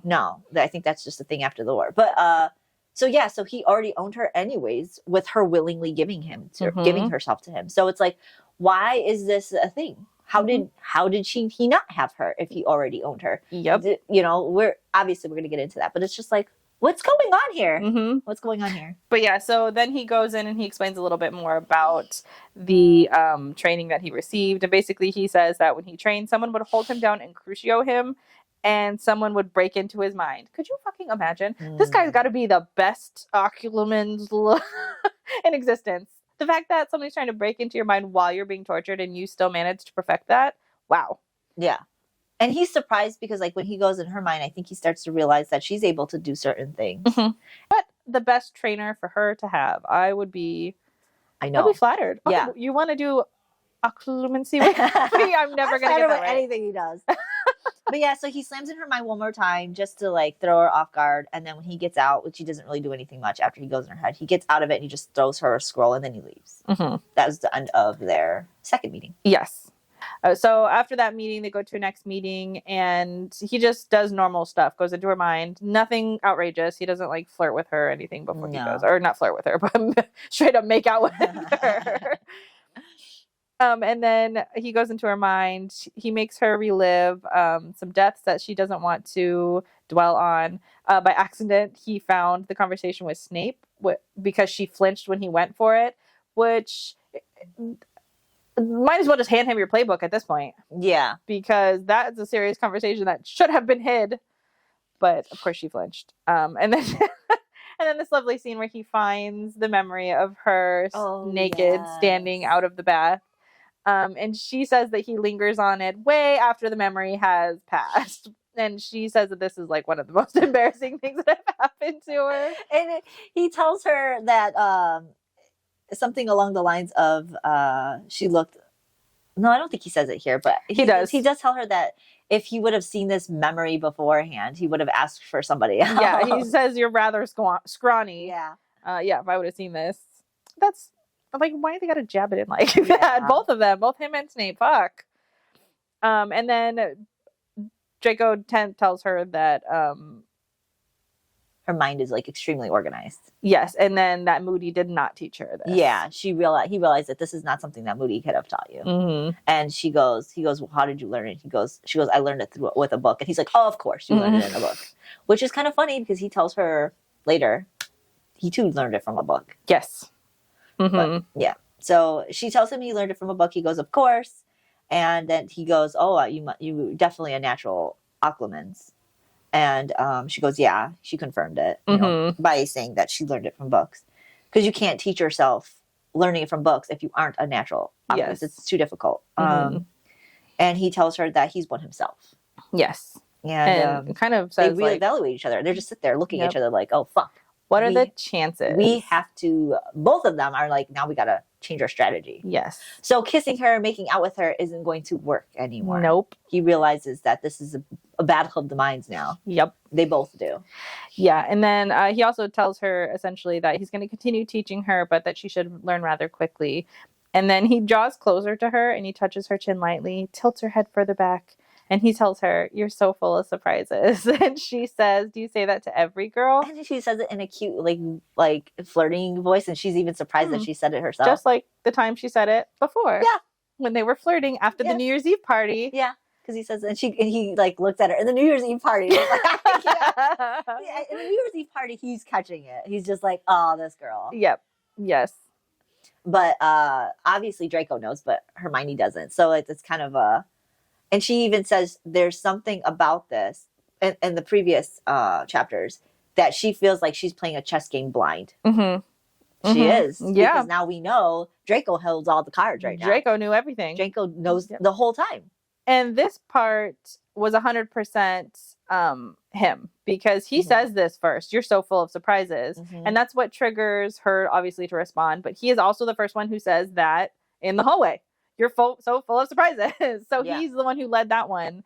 So it's so interesting, his little game that he's playing here, because he does hold all the cards and he knows, like, yeah, I'm so intrigued. So he tells her that she needs to keep drilling these techniques that he's teaching her. And she asks if there's any new information. And he says no. You know, I'd like to add before they even had this meeting, she was sitting down profiling him. Yes. She was profiling him and because she bought all those books. Yes. And so profiling him, she noted that she had theories on him and questions like, what is Draco's motivation? And she left the center of it blank. So yeah, she's already profiling him. And I'd like to say there's a couple times before she had the flashback, Draco would tell her, are you profiling me? Mm-hmm. Mm-hmm. Are you drawing up a psychological sketch of me? And she's doing it here. Yes. So He knows. He knows her inside and out. Crazy. Why is that so hot? I know. Crazy. And yeah, he does.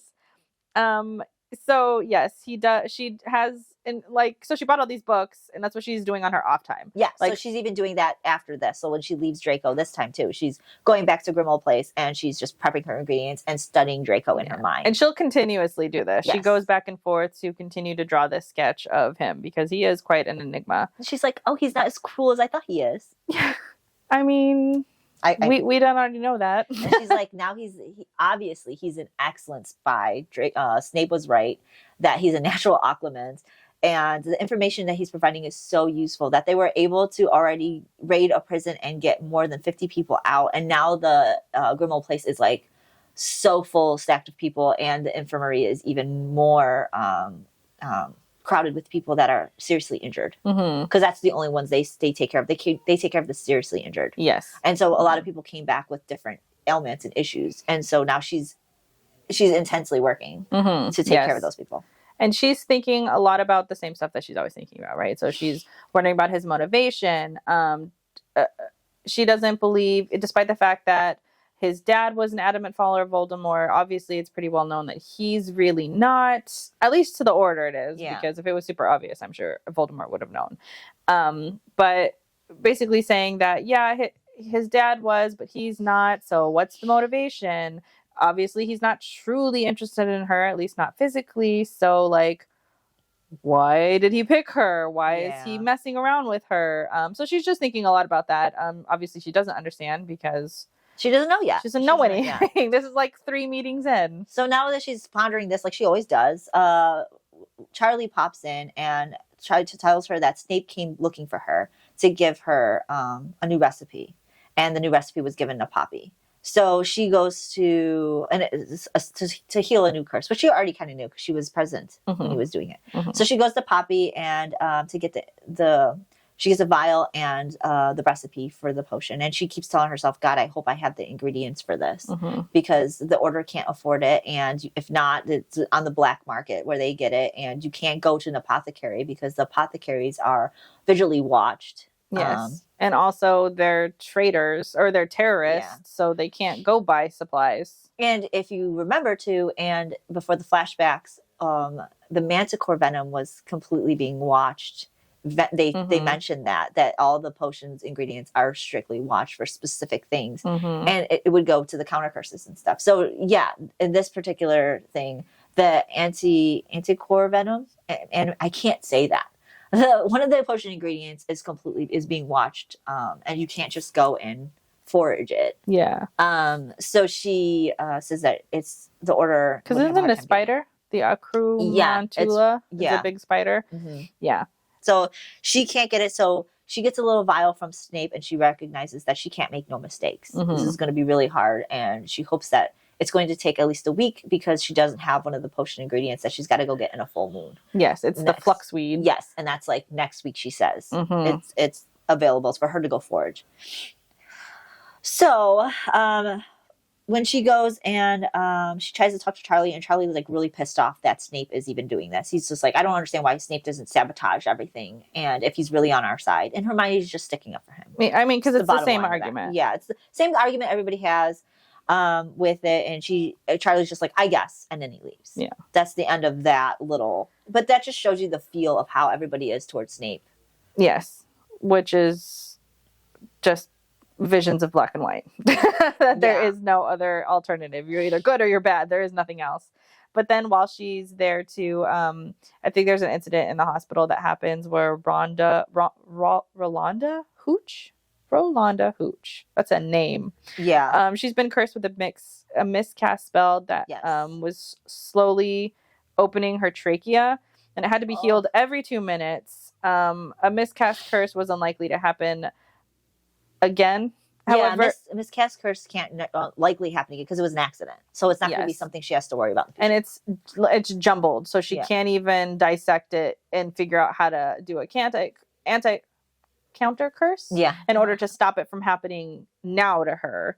And I'm just going to say, because I'm somebody who's casually in the Harry Potter world, I'm obsessed with this whole like cursed situation. Like the fact that there's like these curses that can be miscast, and then they're so jumbled somebody can't uncast them, and people are inventing curses and casts. I'm like obsessed with this. And I'm sure it's the Harry Potter world, but I love it. I'm not in that world, so reading it here, I'm like, this is so fucking cool. I absolutely love it. And it's important to note too that she had a miscast spell on her. Yes, when she was being moved around before she was a sex slave. That somebody had to pull out. The very first healer she ever met had to do that. So it's so interesting. I'm obsessed with it. And I love that she's somebody who is in it, and so that I can really get these details of her figuring out how to do these miscast spells. And she's a potion master. Yeah. So a potion master and a healer. So she's dealing with this shit all the time, and it's so intriguing. And I think she is a master. Like, this is her specialty. She specializes in deconstructing dark magic curses. So I just decide I'm fucking obsessed with this. But essentially, nobody could save her. They can't keep healing her every 2 minutes for the rest of her life. So she's telling everybody, her and the other Poppy and Pomfrey, that she's gonna have to. That's horrible. Pompey and Pomfrey. Yeah. That's no wonder I get them confused all the time. Those are two different people, right? I don't really know. Pompey Pomfrey. It's because in the book she puts Poppy here a few times, so I'm like, is that? She went to find Poppy because I know Pomfrey is Madame Pomfrey. She is the But Madame Pomfrey is the So those are two different people. I think so. I don't know who. See, their names are similar. When I was reading it, I just glazed right over it. I just assumed it was the same person, but it could be two different people. Either way, they're both trying to save her. They can't, so they're telling people all over, say their goodbyes. Come and say your goodbyes because she's not going to make it. Which this is just another day in the life of Hermione. Yeah, it's rough. So after she deals with that, she's sitting off to the side and she realizes, oh, it's a fucking full moon. I need to go and get the flux weed. Mm-hmm. So this is so funny. So I don't think it's a full moon yet. She just notices that she needs to get one of those on a full moon. Yeah. And Snape also included a counter curse for the spell, and she wrote it down and sent her Patronus. No, I think she didn't send her. I think she just sent the paper. Yeah, she rewrites it and sends it to Harry. Sends it straight to Harry, and hopes that it will help prevent any of this stuff because she can't make the potion until next week. Mm-hmm. And Pompey is looking very exhausted, and she asks, if she can go, and that's when she leaves to go do her thing. So now Hermione is taking her shift earlier. Yes, and she has a wonderful amount of time to sit and think, and she's thinking now. She's reformulating her plan because now both of them are great mind readers. Mm-hmm. They're great at hiding their feelings. So now she has to figure out a way how she's going to get into bury herself deep because again, the ultimate goal is to maintain his interest. So she comes up with her plan, and her plan is to bury herself deep within his psyche. She needs to go past his walls because she's not going to be able to be in his mind. She needs to be in his heart. Because there is no way of getting out. There is no way of keeping somebody out of your heart. Like you can keep somebody out of your mind. So she is digging deep. So her plan is now she's going to try catch feels. Wiggle in. Well, maybe not her catch feels, but she needs to make Draco catch some feels. It's hard to like pretend to get somebody to catch feels for you. Or pretend to catch feels for somebody in order for them to catch feels for you, because you end up catching feels. Yeah, well, and it's really easy difficult with other people, but you're talking about two really intelligent people. There's no way you're going to pretend your way into his heart. No, you have to act it out to the point where you believe it yourself. And maybe if he was ugly, maybe you could do it. No, you couldn't do it. But you're telling me he's cruelly beautiful. You're telling me he's the angel of death. I don't think so. He owns his statue. I don't think so. Especially if he's a morally gray person and you start to delve into, and he's redeeming himself. Oh hell no! Yeah, when you start to learn about him, there's no way. And you really learn that he's actually a softie inside.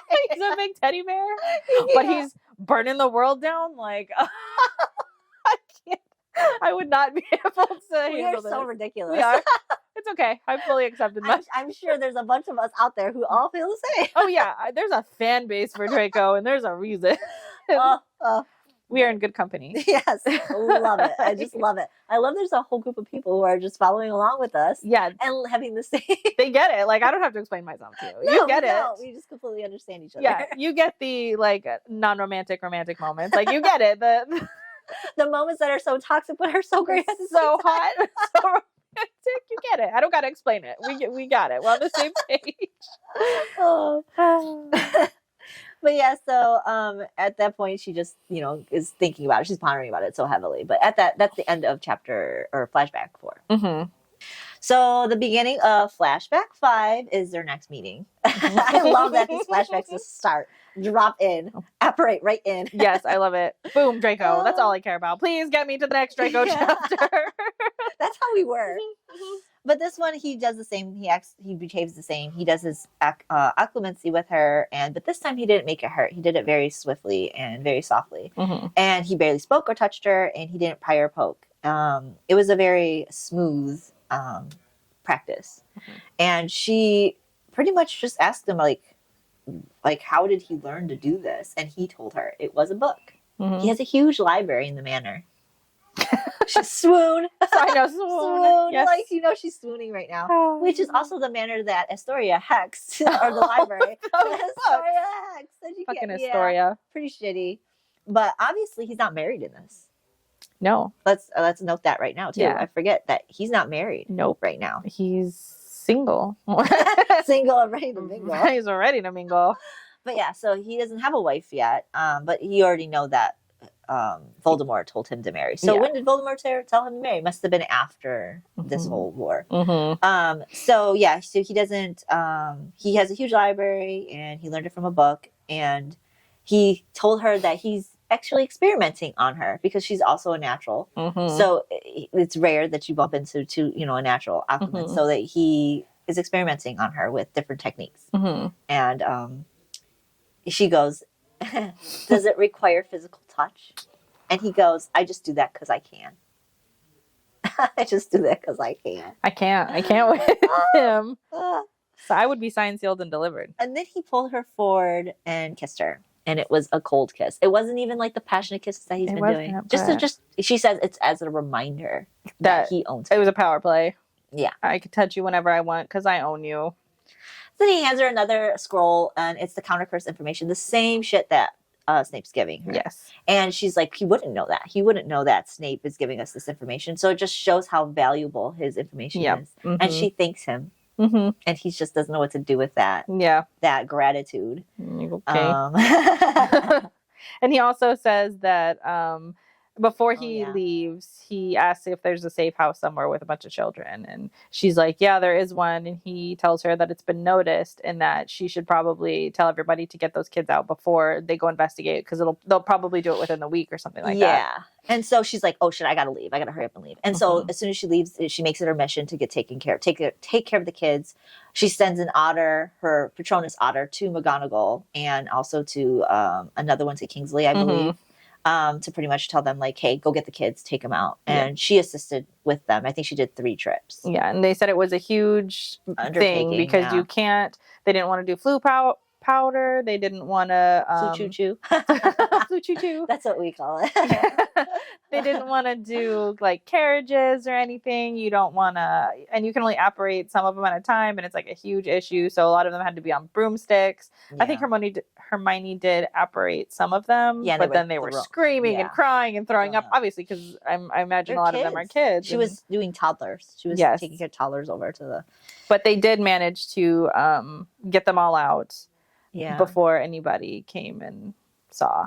And McGonagall came up to her and goes, how are we going to tell everybody we got this information? And she's like, oh, Moody said that he's going to pretend he got a snatcher and pretty much tortured him to get the information. And she's just like, okay. But she knows where she's getting it from. She knows she's getting it from Draco. Yeah. Now it's the full moon. I love this part. I love this part too. It's so funny. So it's a full moon, and obviously that means she's got to go get her fluxweed. And so she starts to go over there and forage it. She does this locator spell, which is cool. You know, I love locator spells. I wish I could do that. I find my goddamn keys. Yeah, I know. But she does locator spell, and it sends her to a place to go get them. And she notices that, of course, a full moon. Guess what's out is werewolves. She knows werewolves are kind of in the area, but she tends to stay away from them. She hears the howling, and she starts to panic. And she's like, "Oh shit! But I gotta get these. I'm just gonna reenact this." Please, I love when you do because it's like it's so much easier. So the full moon's out. She hears the howling. She's like freaking out. She does the locator spell, gets what she can, and then she realizes she doesn't have enough. So she doesn't know the locator spell. And there's a fucking werewolf just like all over the place, like sniffing around and shit. She's like, "Oh fuck, I gotta get this." So she grabs more anyways. And then the werewolf starts coming in her direction, and she freaks the fuck out, and she apparates into the nearest place that she can, and it's the door of, like, the doorway of the shack. Yes. And she's like... and she's, like, leaning up against the door. She didn't even run. Yeah, she's not inside. She's on the outside. Yeah. She didn't even run from this werewolf, okay? She just apparated away, but she's panicking. And she's like, oh, fuck, I'm so ridiculous. I can't even, like, I'm out of shape. Yeah, I'm out of shape. I can't breathe. And she's just leaning up against the door, panicking and breathing. And all of a sudden, the door opens, and she falls right back onto the ground. And guess who's looking up at her? And he's like, what the fuck, Granger? Yeah. And, of course, we know who it was. It was Draco. Yeah, and he tells her, like, pretty much that... She's like, oh, I'm sorry. I didn't know the words extended to outside. And he goes, pretty much, yeah, it does. I thought something happened, or I thought you needed me emergency. Or something, yeah. And she goes, well, I was just she's like, what the fuck were you doing? He was like, I was foraging to get the fluxweed. And he's like, you didn't say you were foraging. And she's just like, I told you I was getting ingredients. And he says, you didn't say you were fucking getting them. He goes, you wander the countryside at night foraging. So stupid. When there's people out there trying to get the resistance members. Yeah. She's like, he's like, shocked and surprised and angry. And he even says to her, like, well, you must be the best battler out there because they wouldn't let their only healer go out and forage in the countryside at night if she didn't know how to protect yourself. So are you good at doing defensive skills? And she's like, no, I haven't dueled in like 2.5 years. And he also tells her, are you just panting because you ran away from a werewolf? And she's like, no, I didn't run. And he's like, what? And that's why he says, what is your dueling like? Like, how is your... You must be the fucking top tier. No, I have no idea how to duel. I'm just out here picking my weeds. Yeah, she's so stupid. In the moonlight by myself. And he's like, you're not doing this shit no more. Yeah. And she's like, yeah, I am. He's like, I own you. I'm telling you, you can't. You're not doing this shit no more. And she's like, well, you told me that you won't interfere with my order duties, and this is part of that. And he's just like, oh, she got me. Like, I don't know what the fuck to say to this. And he's like, well, since you're not going to stop obviously fucking doing this, I'm going to have to train you on how to take care of yourself and how to fight. And she's just like, no. She tried to argue, but then she's like, fine. Yeah, why would you deny that? Like, I would want to know how to fight. From the fucking... The top tier? Yeah. So you're teaching me mind, occlumency. Yeah. And now you're gonna train me? Like, wow, this is turning out really advantageous for me. Yeah, and you are my hot. And you're hot. Yeah, like, you're kissing me randomly. You're appearing on top of me, kissing me. This is like the best time ever. This is a fucking blasty blast. Should have signed me up for this way earlier. Fuck healing. This is a great way to relieve some stress. Yeah, why did I be a spy person in the first place? Yeah. Like, what? This is working out well for her. But do you think she's appreciative of this at all? Of course not. Absolutely not. Absolutely She doesn't know how to be appreciative of anything. No, she doesn't. No. She wants to go back to her precious fucking order. I just want to hide away and make potions and be yelled at all day. Yeah, so he tells her, you look better. It's almost like I demanded you to fuck me rather than not. This gets intense, by the way. He gets real hot, right? So I'm going to just say this whole conversation. Give me the butterflies, please. Because I love this part so much. And he goes, disappointed. And he goes, only in your dreams. And he goes, every night. And she goes, do you always buy your company? And he goes, I enjoy professionalism. Clear lines, no drama. I'm not obliged to pretend or that I care. And she goes, oh, do you cry to them? And tell them about all your drama? Or do you just bend them over without saying a word? And he goes, do you want me to show you? You want me to show you? Yes.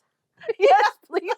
I'm stoking this dragon's flame for a reason. Come on. Oh my god.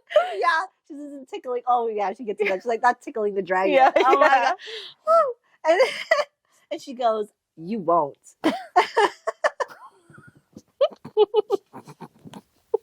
This scene is outrageous for no reason. It would be too real for you. Doing it with someone you know, someone you'd seen, it would be a mess, and it would mess those clear lines. So is this when he tells her?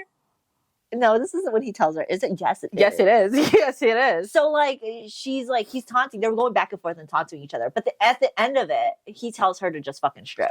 He's like, yeah, strip. After this beautiful moment of, what does he say? He says, well, you have my attention. Oh, yeah, well, right after he says, do you want me to show you? Yeah. And then she says her little shit, and he's like, strip. Yeah. Strip. Well, you have my attention now. Strip. Yeah.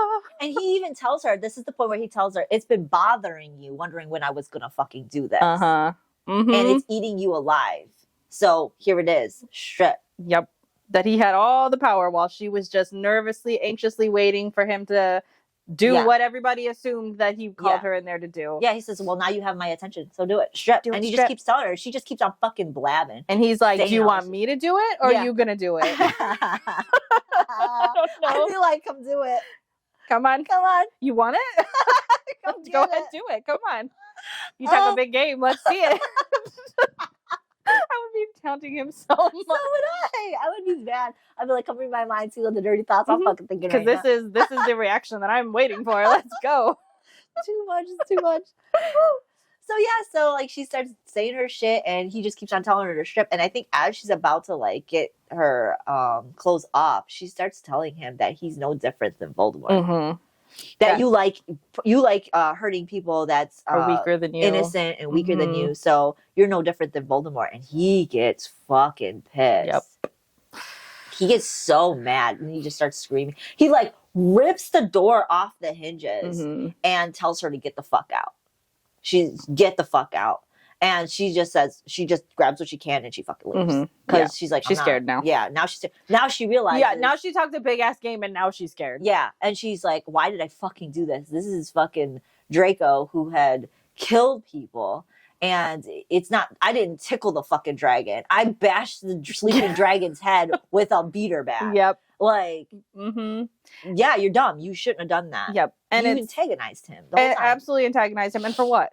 Like, for what? Like, you were talking a big ass game just for you to back out at the last minute.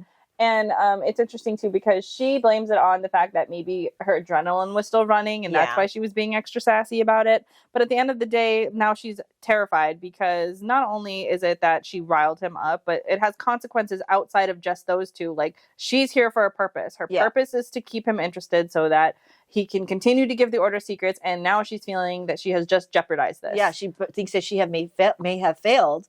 And that now she's putting herself like, now what's going to happen the next time I see him? Is he going to show up? Like, what's going to happen? Is he going to give information? Is he going to switch sides back? Like, what is going to happen? So she's really worried about the next time. But also it's interesting to just note how his reaction to being compared to Voldemort.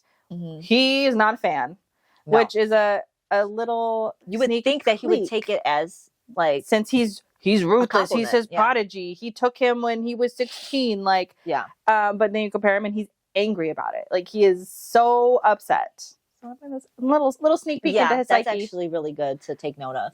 So she gets back to Grimmauld Place, panicky, freaking out, trying to get her mind off things. She tries to go to her room and she sees that Harry and Ginny are fucking now. Yeah. And she's like, oh shit. So she puts a privacy charm on them and she's just like, I'm just going to go find some place. Why didn't they put that privacy charm on? I don't know. You know that she's coming back. Do you want to be like anybody could walk in that room though? Like you're just because it was like slightly ajar. Yeah, like come on, guys. Anyways, I wonder if everybody's just fucking around that day. I don't know. Anyways, because she said she couldn't find a place to sleep, so she ends up sleeping in their workout room. So yeah, well, she goes and trains up there. Yeah, she goes up there and she sees a dummy and she starts practicing because she knows that she's gonna have to duel with Draco, and she's just like, oh shit, I don't want to look like a fucking fool. But she realizes that she's not good at it. She's gonna look like a fool. She's shit. And so she practices until she can't anymore. She falls asleep on one of their training mats. Yes. And she wakes up to Ron. And a couple other people there with him. Yeah. Just who's, the people who are actually on the battlefield fighting. Yeah. And they told her, like, hey, we need this room. And she's like, can I watch? And Ginny was there, too. Oh, yeah. She's like, they're asking, why are you sleeping in here? And she's like, well, I would have slept in my room, but it was taken. Or she got pushed out in the room shuffle. Reshuffle. Ginny. She's like, oh, yeah. So Yeah. So she's like, yeah, can I watch you guys train? And they're like, yeah, just keep your ward or your shields up so that there's a lot of hexes going around. And so she watched for a little bit and then snuck out. And I think that's when she went to where did she sneak off to? Oh, she went back to her potions closet. Yeah. To like take care of things. And then at the very end of this chapter, she goes back to see Draco because she was extremely worried about, and she sees him. And it's Tuesday. Yeah, it's Tuesday, like the next week. So she's like, she goes there, and he's not there yet. It's empty. And then she sat down at the table and waited. And Draco just comes up here. And the minute he does, she's just like immediately apologizing. She's groveling. She's groveling hard. Yeah. It's like, what did she say? Whatever I need to do to make it up, I'll do whatever you want. Just let me fix this. Yeah, please, Draco, let me fix this. I'll do whatever you want. Oh my God. Yeah. No, she's definitely realizing that she put everything in jeopardy. And she's just, like you said, she's just begging and pleading at this point. It's kind of annoying. Bet you did that. Pick a lane, please. Yeah. Either piss him off and go with it, or like don't be groveling. That's even worse. It's a little disgusting. It is. But I would probably be like, I'll fix whatever you want. But I wouldn't be begging. I know. I'd just be like, what can I do for us to work together at this point? Because obviously we didn't like what happened last session. Yeah. I would have just played, look, I was high off of some adrenaline. Yeah. My blood was spiked. I was a little frisky. I'm sorry. Can we just... I don't even think I would have said any of that shit. I think I would have just stripped. He gets there and you're just naked. No, the last one. Like, the last one. I don't think I would have been that fucking... I think I would have been just like, okay, I guess we're doing this. I guess we're stripping. You don't got to tell me twice. Are you going to strip too? Are we doing this together? Let's do it. Let's go. Yeah, like I don't know. I don't think I would have gotten this far. No, I wouldn't. I would not have. But I also there's a couple things that like obviously you're not going to do everything the same thing the main character's going to do. But like I would not have kissed him as passionately as she did the first time. I probably would have. Yeah, that is not something I would have had the balls to do. I would have. Probably would have kissed him at the fucking door. Like, oh damn. I'm already yours. What's the point? That's true. Like that's true. That's how I feel. Like this is already gonna get to where it's at. I might as well just do it. Yeah, I don't get know. the shock part off of it. I would have been. I would have been nervous, like her, like thinking that, like I don't want to get SA'd, even though that's what's gonna happen. It's just the idea. Shit out of him. I would have turned the tables. I might have turned the fucking tables, dude. Yeah. He'd probably been like, "What are you doing? Stop!" I'm like, "Isn't this what you want?" I mean, that is what he did. Seriously, that's why I would be like, "Isn't that what you want?" Yeah, I don't. I would have made it to be where it's uncomfortable for him. Oh yeah, he's certainly not getting up a handle on you. No, this is my game. No, I'm bad like that. I'm bad. It's so funny. But yeah, that was the end of Flashback chapter 5. Mm-hmm. It was good. Yeah, they're all good though. It only goes uphill from here. Oh, it does. I can't wait. And then downhill a little bit because Hermione's fucking insufferable. She is. I think she gets worse after this. She absolutely does. She just continues a descent of downward that I cannot wait to rant about because it angers me already. Like I'm already upset about it. We were heated about it in between breaks. Like yeah. We were already talking about how she's so annoying. Too much. But yeah, so next week we are going to do 6 through 10. And we are on all of the socials. So if you still want to follow us, we are on TikTok, Instagram, a little bit of Facebook. Yeah, a little bit. Just a tidbit. We're on Amazon Music. Yeah. I almost said Prime. We're on Amazon Music and we're also on Spotify. So you can listen to us anywhere. Or if you're on any of those, just listening to us, we are on YouTube as well. And so if you want to continue the conversation down below, we would love to hear from you guys again. But I think that's it for this episode. Yes, it is. So we'll see you next time. Bye.